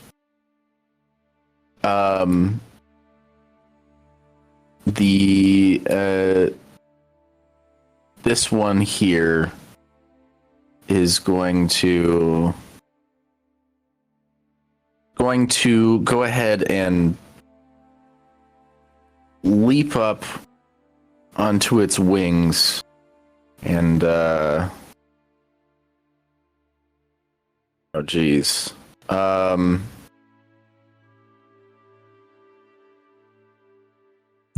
it's still just me. It obviously doesn't see you, Gunther, but it's gonna barrel into you. To clarify, I know with the spell invisibility, if you attack, it ends. Is it similar with the potion? Like when I tossed the flask of oil, would it have ended the effect? I don't think so. Okay. I don't think so. It's not just taking actions. It's specifically attacking or casting a spell. So I would say you can toss your potion. I think Gunther is going to have to make a dex save here. Oh no! To avoid getting pushed off this fairly small platform here. Okay, deck save coming right up.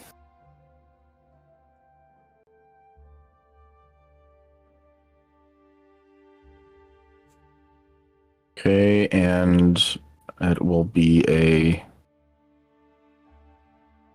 Oh my gosh! Wow, what a roll, bud. All right.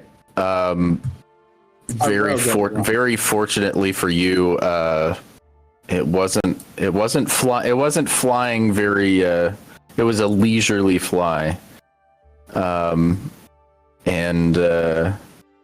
its strength, its athletics check was abysmal. It was a fucking 5. So yeah, it's you see the Manticore coming and brace yourself, and the Manticore obviously doesn't see you, and kind of like is shocked by this invisible solidity. I would say probably kind of like so stunned that I think he probably only has time for 2 attacks. I love that this Manticore is like on fire, but still has the audacity to just be like leisurely flying. Well, I don't think you could call it leisurely. It is but you called it flying. leisurely. It is angrily flying. Let's say angrily he's flying at a distracted. leisurely pace. It's a vibe. It's a vibe. It is a vibe. He is upset. And so instead of attacking with its claws here, maybe a little bit spooked by this force field, it's going to fling its tail spikes at you, Corin. Okay. And so your bracers of being broken as shit is 19. You're down to 9. Oh, just down to 19. Just down 19. All right, that's a miss. Also a miss. All right. That is them. Gunther, you are up. Okay, Corin is this Manticore is kind of just like flapping its wings there, and okay. I think still on fire.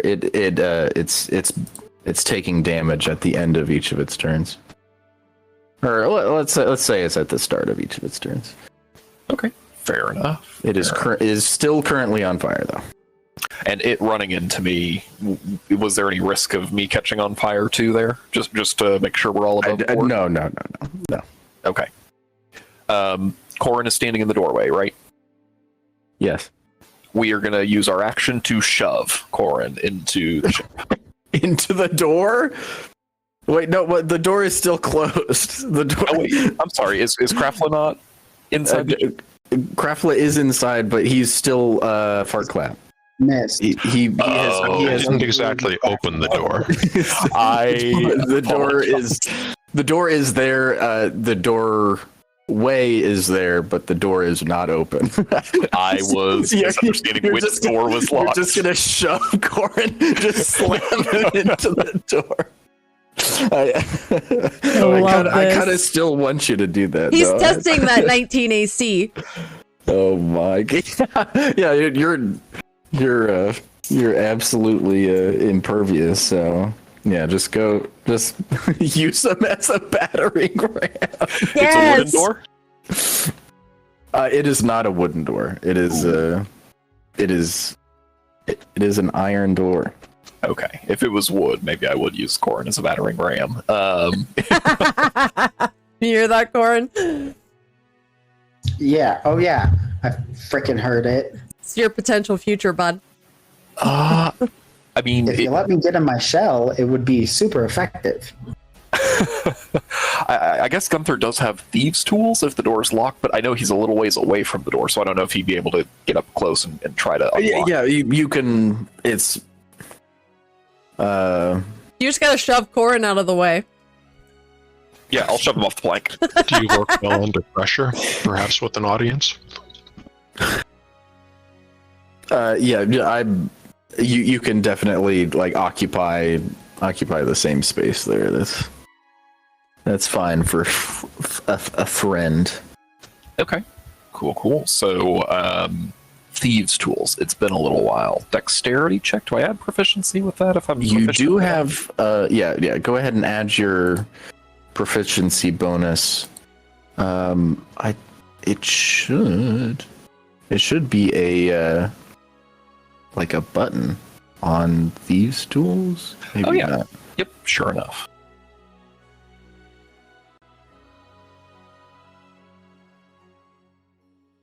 That Once does again, not that does not really open. Good lord. It does not open. Gunther will just yell, "We got to get this door open," and that's the end of his turn. He'll back up a space back to where he started. Sure.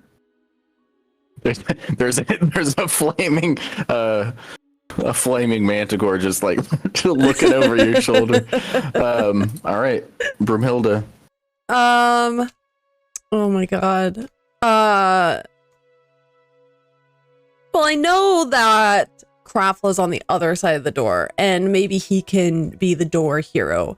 But Broomhilda is like staring a manticore down in his burning face now, and she cannot resist battle. Like, she can't. It's just in her blood. And I would like, in my gaseous form, how big is the Manticore? Let's start there.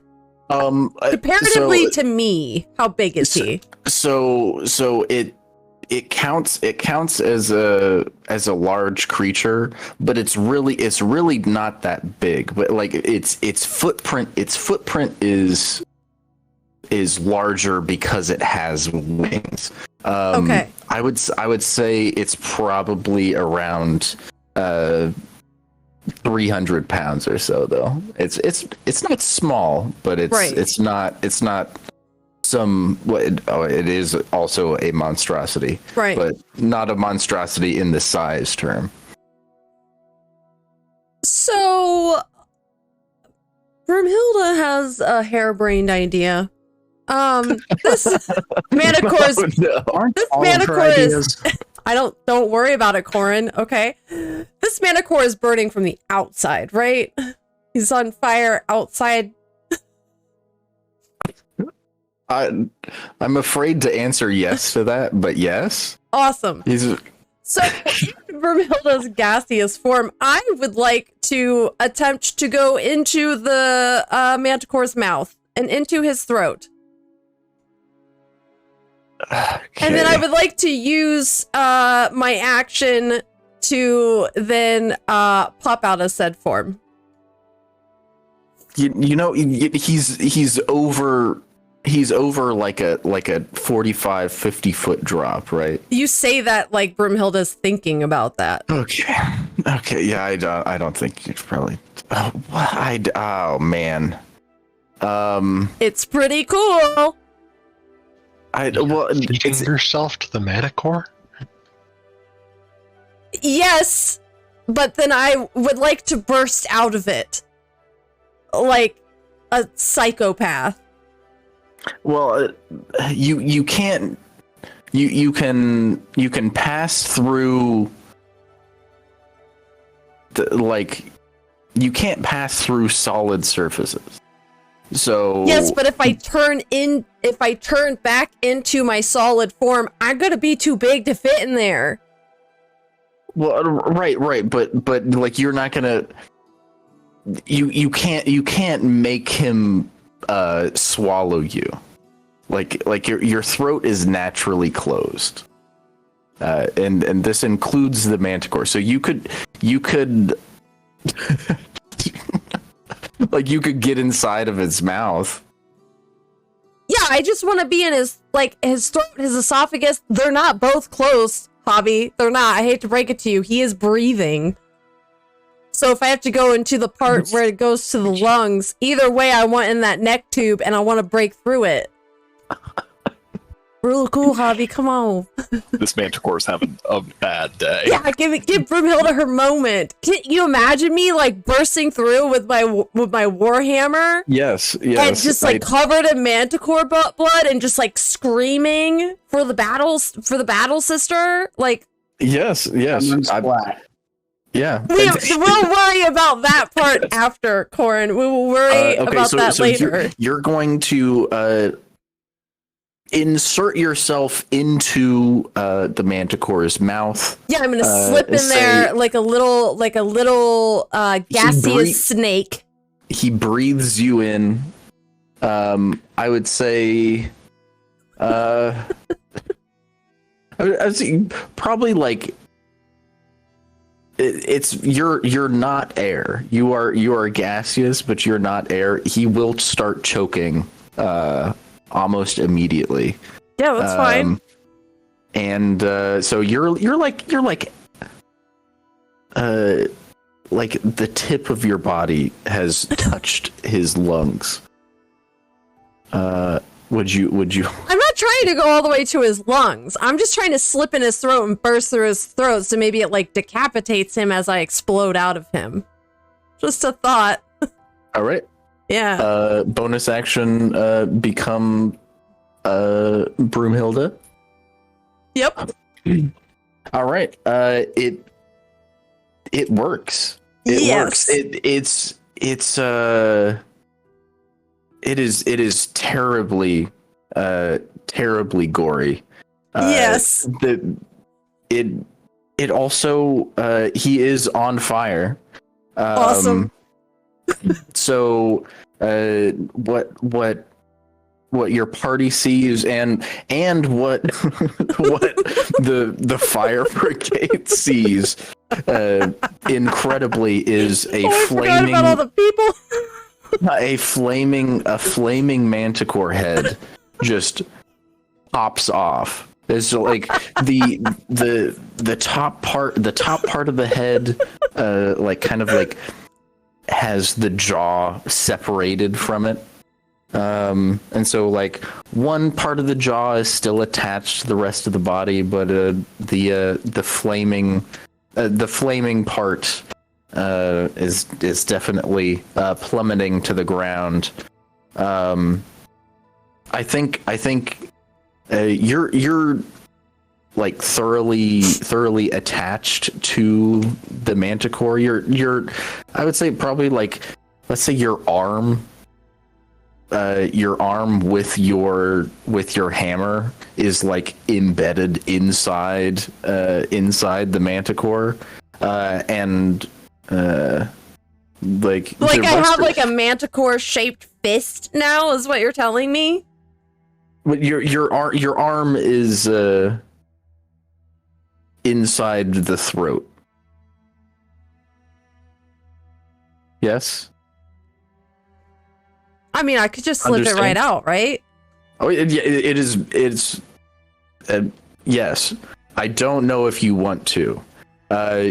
Currently, you have about a round for the rest of the body to catch up, to realize that it no longer has a head, and then the wings will stop beating.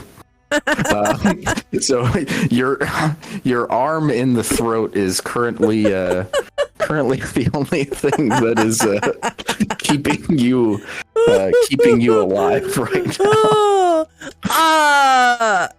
I would like to say that when I burst out of this thing, I'm like the arm that's inside of him, you could see, like, in my mind, I'm just raising up my warhammer, but really I'm just stuck inside of him, but I don't realize this because, again, I'm not smart, but I'm covered in his blood and I'm, like, looking you guys, like, dead in the eye, and I'm just yelling, "For the battle, sister!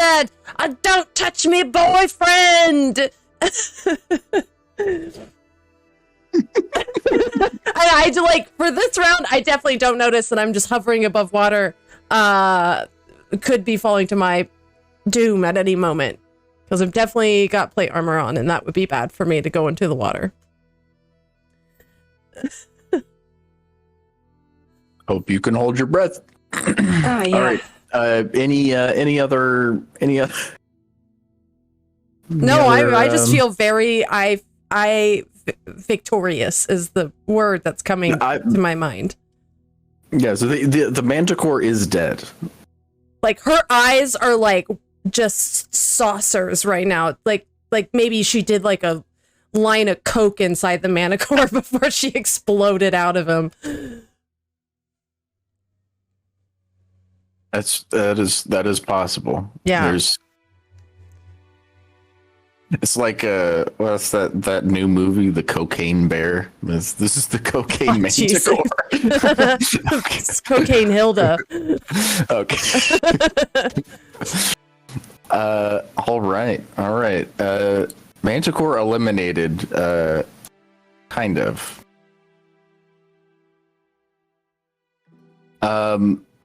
Middle Manticore is. he's gonna do this. He's gonna try and do the same thing. You're still invisible, aren't you, Gunther? Oh no! Yeah. Wait, the other Manticore saw me burst out of a Manticore, and he's interested in coming over here and getting some. He's a brave. You're trying. What a dumbass! Oh look! It's like he's like a dog. Well, yeah, he's a dumbass. He's kind of goofy. All right, Come on, Gunther. Greek, what kind of dogs do you know? Do you know some smart dogs? Yeah, You I know just some said he was a highly intelligent dumbass. dogs? I just said he was a dumb. My dogs are dumbasses. I love them to death, but it doesn't make them any less of a dumbass. No, they're not. They're not the smartest. They Gunther, please make another dexterity save. All right, much better this time. And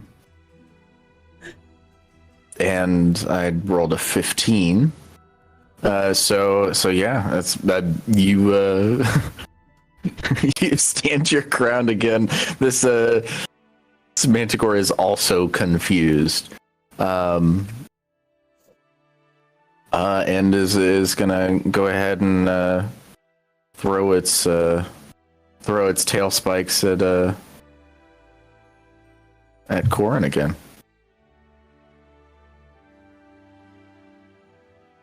Oh, a crit. You will take you take an especially long tail spike right to center of mass, and you'll take 8 piercing damage. Ow. And then a second tail spike is a miss. And that is the end of the Manticore's turn. Krafla, it is you. You are inside. You are inside the door. You've heard some rattlings and clankings on the other side as Gunther tries to open it to no avail. Looking across to the other side of the room, does the door to the south of me, does that look like it's like super locked, or is it just the one that I can see? No, that one is a wooden door. It's a little bit more ornate. Not anything super special, but it doesn't seem to have any kind of locking mechanism on it.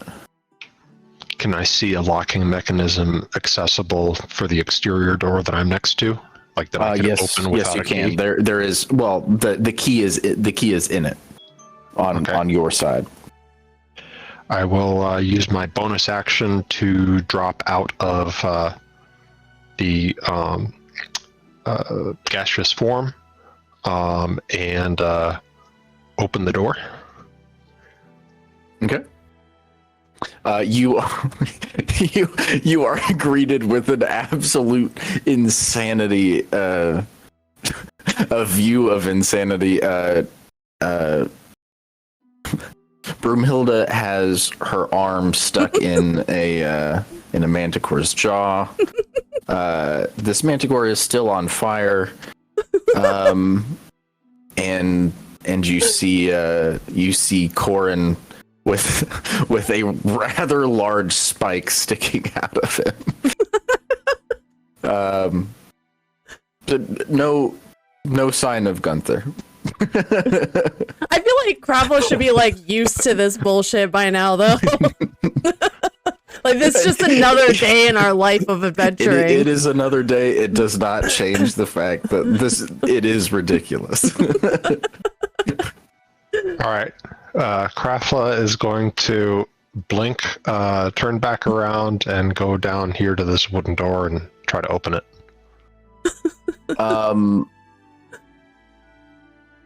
So, right as you get about here, out of the murky pool, your leg gets grabbed by our good friend, the scum.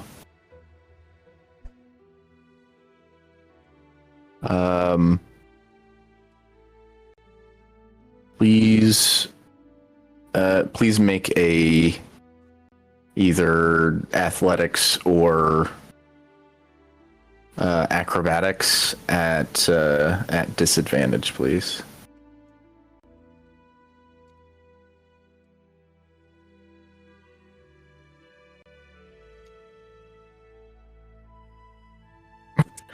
What an incredible disadvantage roll.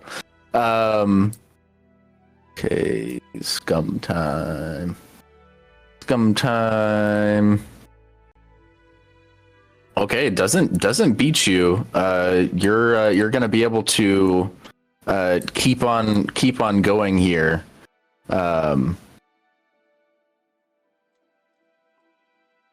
Keep on going here, but now the scum has made his presence known, and he'll just go at the end of the turn order right after Corin.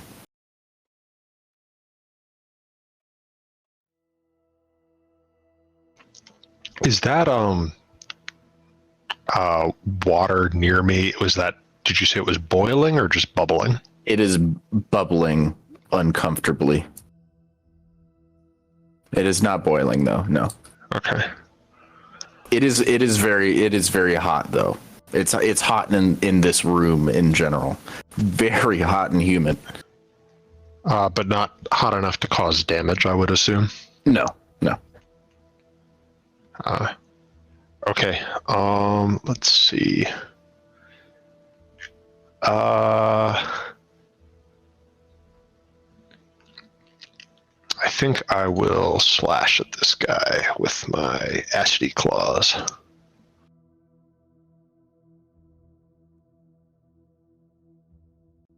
Acid claws. Suddenly, the Manticore is tripping balls.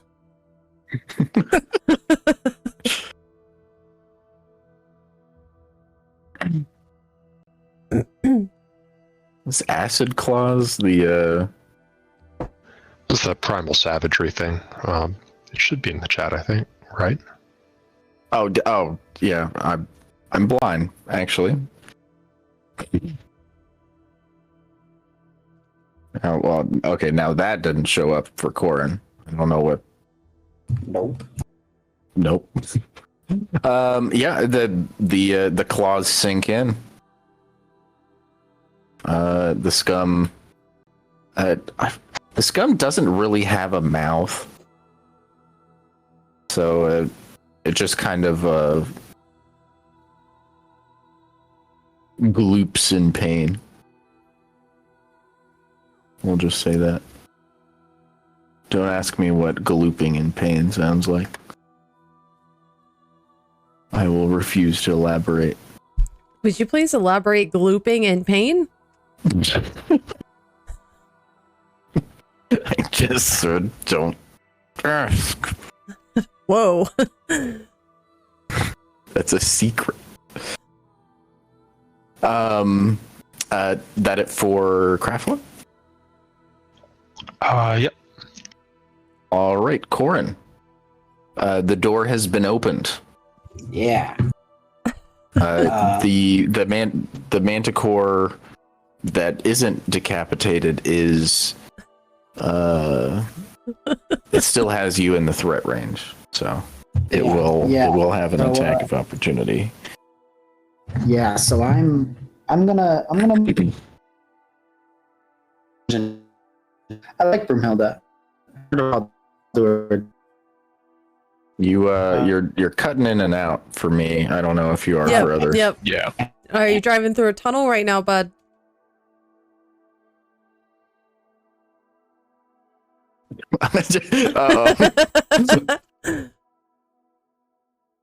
Hello. I'm better now. There we go. You sound better now. Okay. So maybe it's not a great idea, but I am going to try and cast Shape Water to make the water underneath Broomhilda into a slide. So that instead of going splat, she kind of just slides into the water.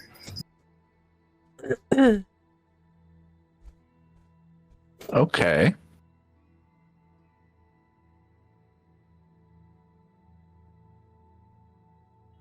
Okay.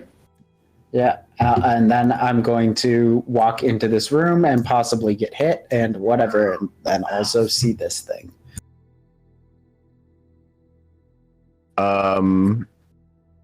You'll go ahead and Manticore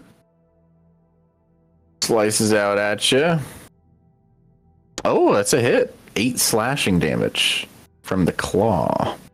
Ow! Ow! And that's my turn. All right.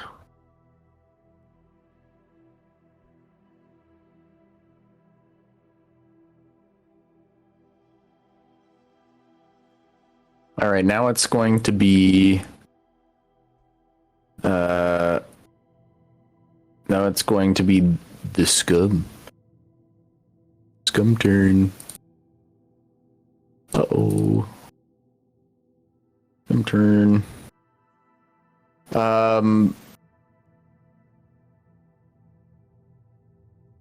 The scum is going to take a step here and then go ahead and use its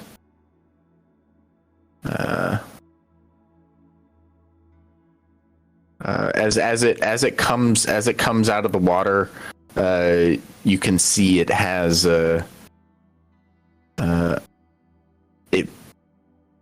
it brings along a trident. It's going to go ahead and make 3 attacks, 2 with the trident, and then it's going to try and make unholy contact with you with its mind-breaking touch. All right. The trident is leveled against you, Krafla. And he attacks.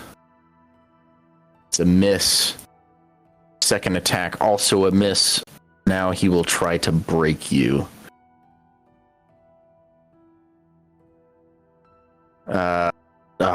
No. That is an awful set of rolls. You may feel a little bit of a tingle as it reaches out with its appendages, but no ill effects. All right, back up to the top. This Manticore is still it's actually, you can see its tail has actually run out of spikes to throw. So it's instead going to go he flies over and begins to flash at the fire elemental here.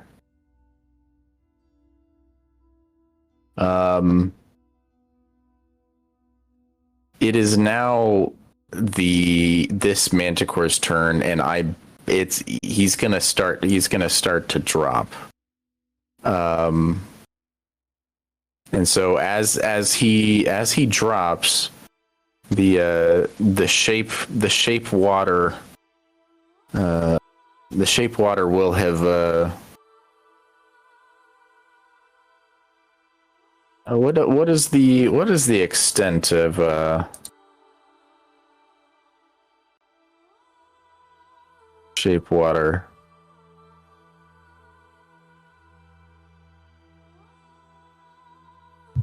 I was planning on trying to use it to do the form simple shapes and animate.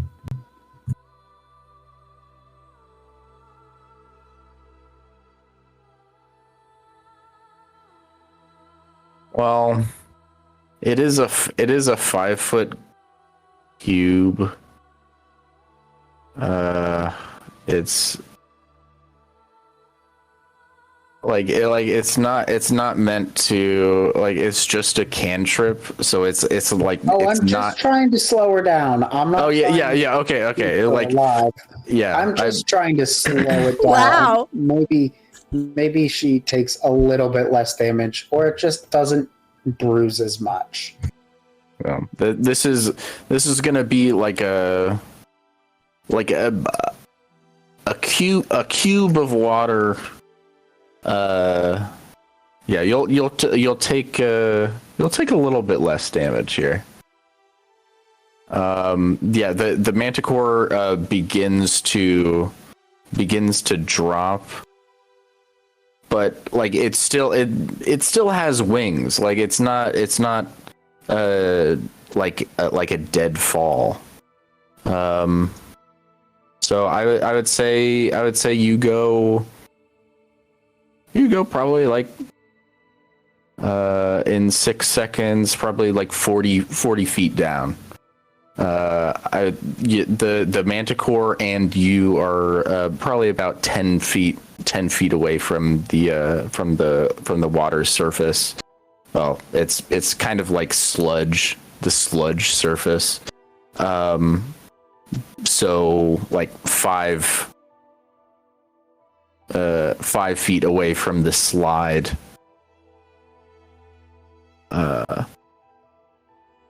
The slide effect that Corin has made. Gunther. Hobby icon to bargain. Okay. I seem to remember Gunther nearly destroying a ship once by grabbing onto something and using his robe of stars to transport himself and what he was carrying to the astral plane. Yeah. This is not how this is intended. I'm certain of it.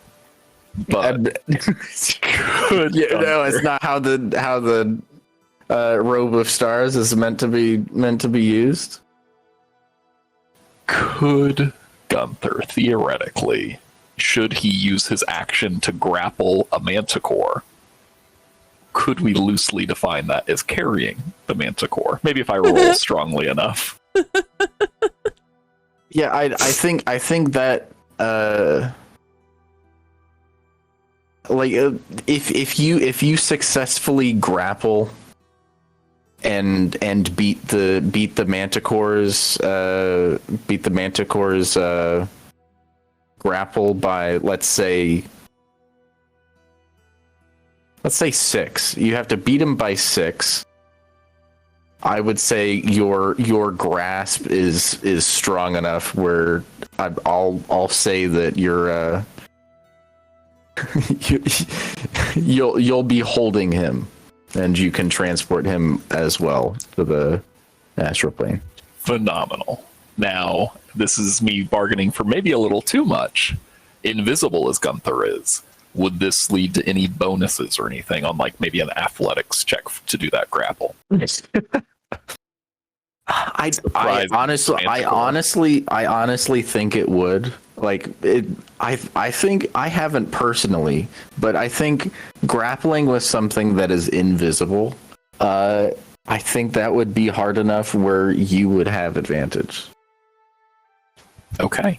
Gunther's going to use his action to try and grapple the Manticore. All right.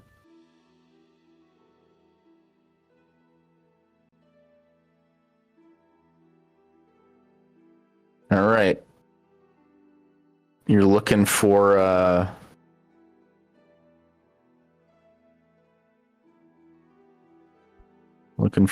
something kind of low here. Oh, I got an 18. That's barely. Oh my gosh, you barely did it. All right. You did it.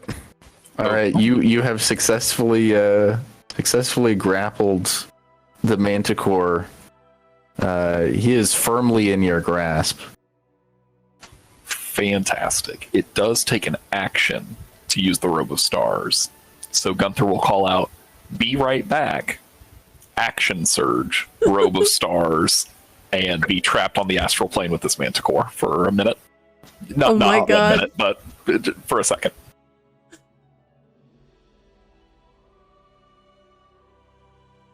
Thankfully, you're invisible. I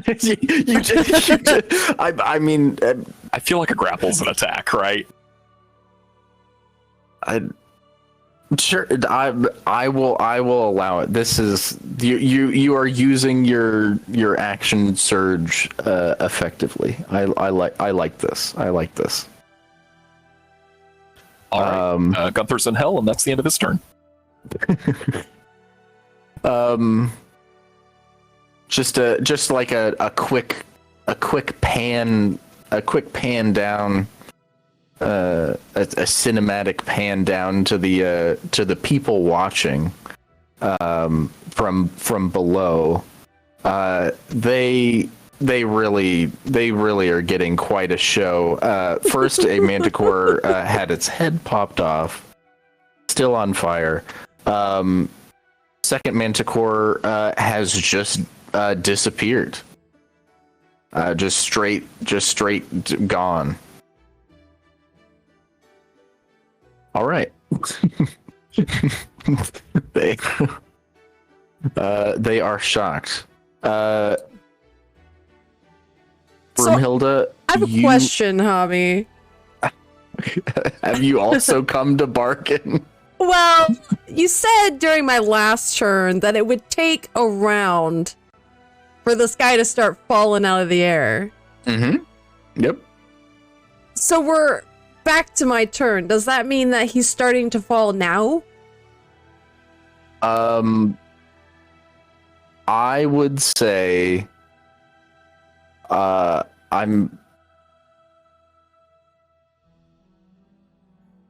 think he has started to fall like during these 6 seconds. Each round is supposed to be 6 seconds. Right. So this is still the same. This is still the same round. Not as what you did before, but this is the next round, and you are currently falling. Right. And how close was I to this, like, plank? Would I have been able to, like, try to reach out towards it and grab it? Sure. Yeah. You're just 5 feet away. Yeah, I feel like it would have been like the classic, like, cartoon moment where she, like, realizes that there's nothing under her feet and her little legs start struggling. Yes.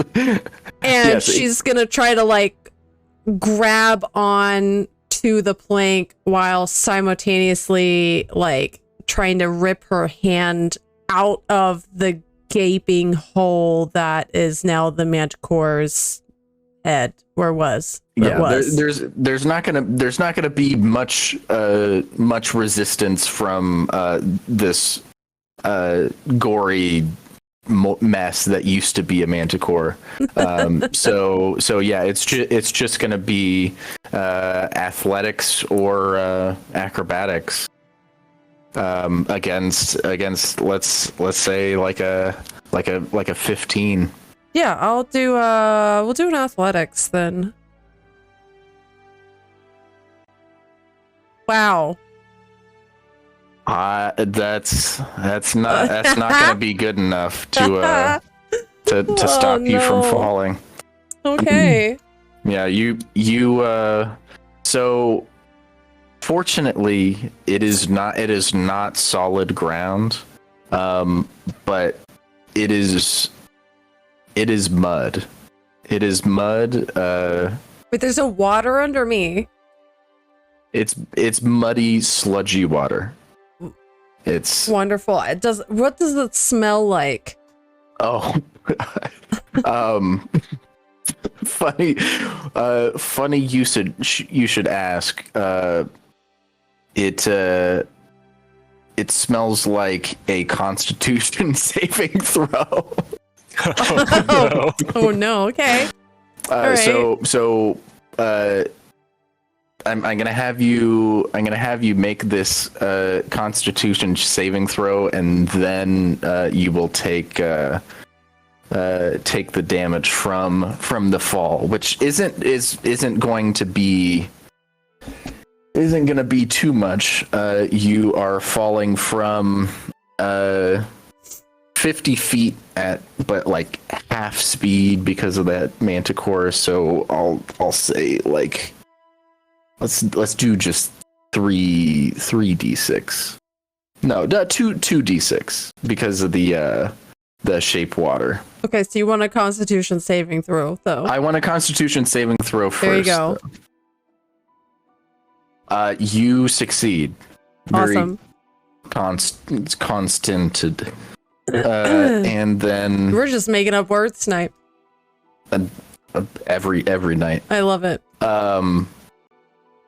And you will take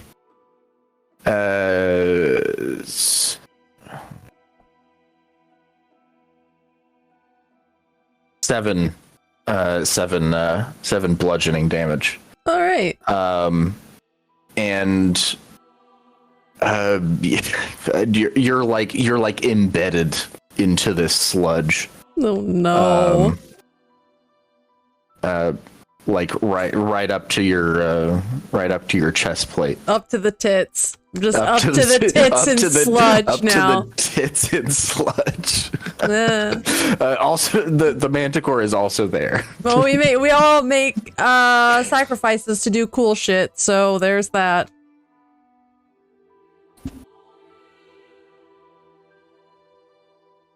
All right, and so oh no, you're a little bit away from the action here. Yeah, a little bit, I would say. Can anyone hear me up there? I'm up to me tits in sludge. Got a bit of rope. I would say I think you still have your movement. So I would Oh, say fuck me. I forgot to use my luck. I have fucking luck. I'm an idiot. Ugh. what do you have? Luck. Lucky. I can fucking re-roll ability checks. Yes, I'm stupid. All right. It's a little Too late for that. It's too late. But I had to say it out loud, so maybe I'll remember it next time and I won't be so fucking dumb. I think Broomhilda's rubbing off on me, really. This is not good. I'd say we'll treat it like you're prone. And like you can spend half of your movement to like extricate yourself from the mud, and then use the rest of it to like go drag yourself onto shore. Wonderful. So yeah, you'll be like right here, but 50 feet down. At the base of the tower.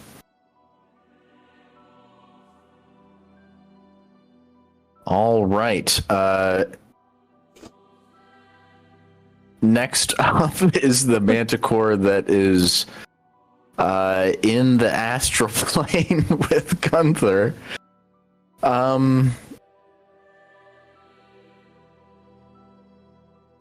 Okay. But I don't think the Manticore really cares where he is. He's just going to try and bite you and claw you. I think that's more than fair. My armor class is 13. You will take 4 piercing damage from the bite, and then the claws come after your sides. Another 6 slashing damage from the claws, and another 5 slashing damage from the other claw. I rolled everything over 20.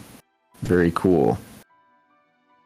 Like against the easiest target is when I waste all of my good rolls. Who is that cool for, Hobby?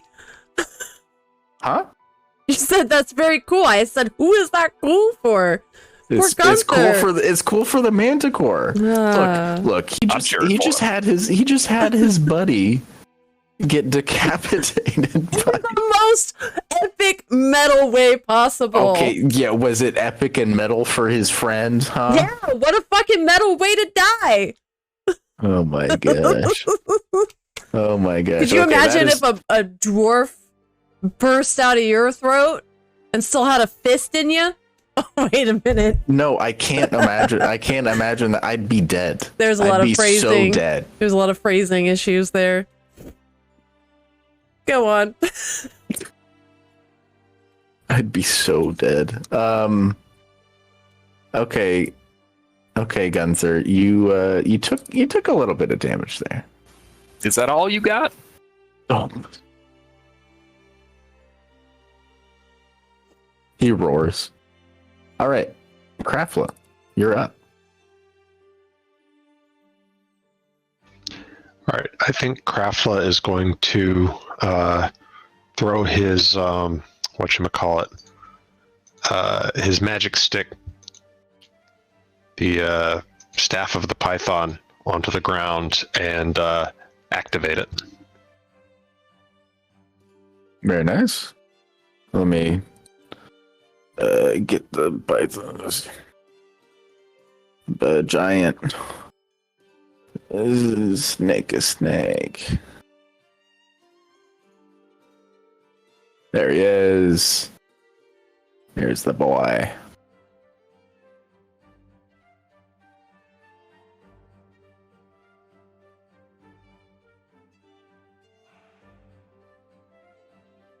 All right. What would you like the snake to do? I would like it to attack the scum. Do I have a stat Alright. block for these? You do. I think I You do, right? The giant constrictor? Yeah, giant constrictor. That is it. That is the thing. All right. All right. Scum has been grappled. Whoa, wow, that is a bit of damage. Kind of forgot how insane this guy was. Takes a big amount of damage there. 17 bludgeoning. And he's restrained and grappled. Am I able to open this door? Or does that require like an action or something? I'd say you can open the door. Yeah, for sure. All right, I open the big reveal. Oh, it's empty.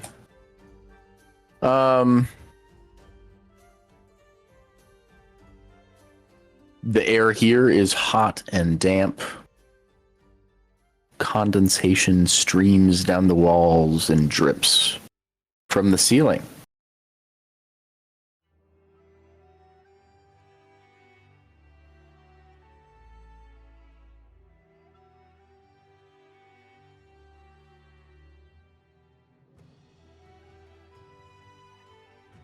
It's it is completely empty, but covered in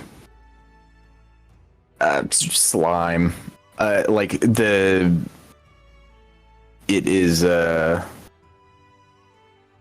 so slimy that like it is difficult terrain.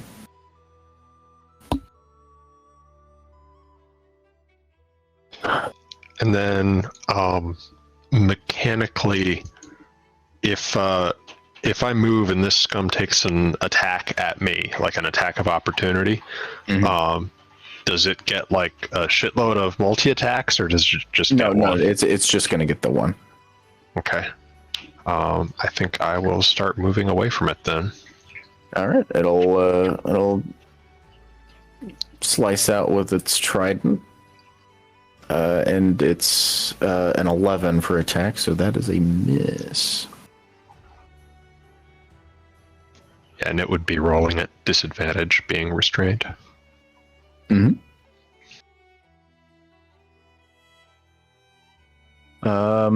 All right. So you are in the middle of the slime room. And then before I don't think I have a lot else to do other than to check in with my fire elemental, who I notice is right next to another Manticore token. Yes. Would you like to change any of its orders? I don't think it can probably hear me from there. Probably not, no. All right, that's it for me.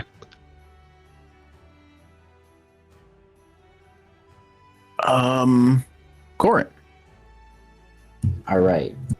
You have a constricted scum right in front of you. I think that means you have advantage on attacks against it as well. Yeah, I think so. I'm just going to try restrained. Say what? Yeah. I think restraint gives advantage to melee attacks. I am going to slash at it with my new fancy weapon and hope that it hurts it. Yep.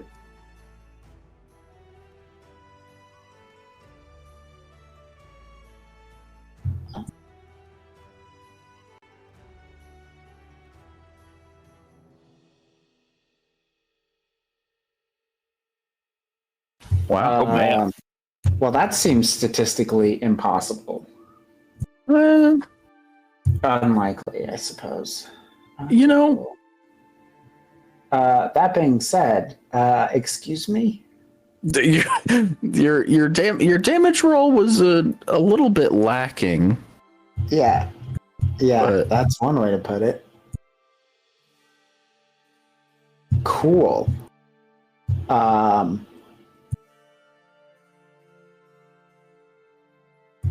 With that, I'm going to follow Grefla into the slime room.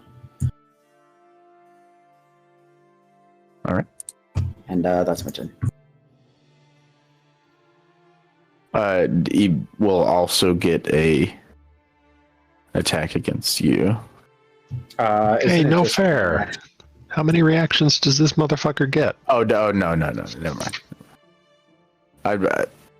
It's his turn now. Oh, gotcha.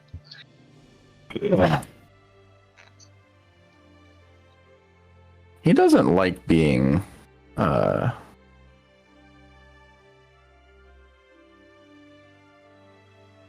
I think he's gonna go ahead and try and attack this snaky snake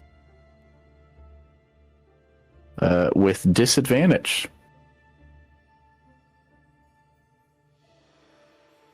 Disadvantage attack 1. What is the constrictor snake's AC is 12, so that is a hit. That'll do 8 piercing damage to the constrictor snake, moving it down to 52 health. Second trident attack, also a hit. Okay. I've saved up all of my luck. All right. Down to 45 health with 6 piercing damage, and then the mind-breaking touch, also at disadvantage. That is a 10, and that does not work. That is the scum's turn. Here at the end of the round,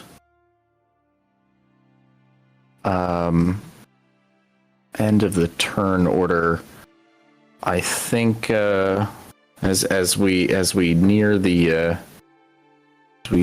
end of our session here, you see this door open. Well, Craflin Corin see this door open, and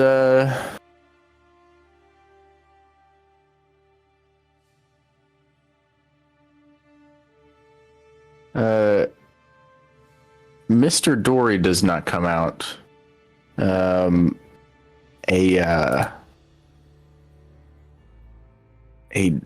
absolute monstrosity comes out instead. It's a flesh golem, but it's not made of human flesh. The only human flesh seems to be the face, which seems to be that of a human woman. But the rest of the body is made from fish scales, lobster. One of the arms seems to be at least partially made up of a shark jaw. Instead of having 2 legs, it has one kind of leg of a lobstery kind of flesh, but the other leg is a set of 4 octopus tentacles. Absolutely terrifying creature. and it steps out into the slime room.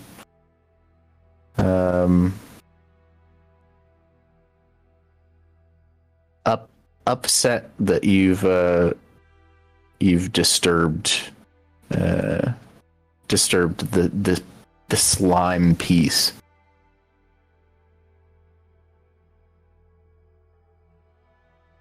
Gross. I think that's where we're going to end for the night.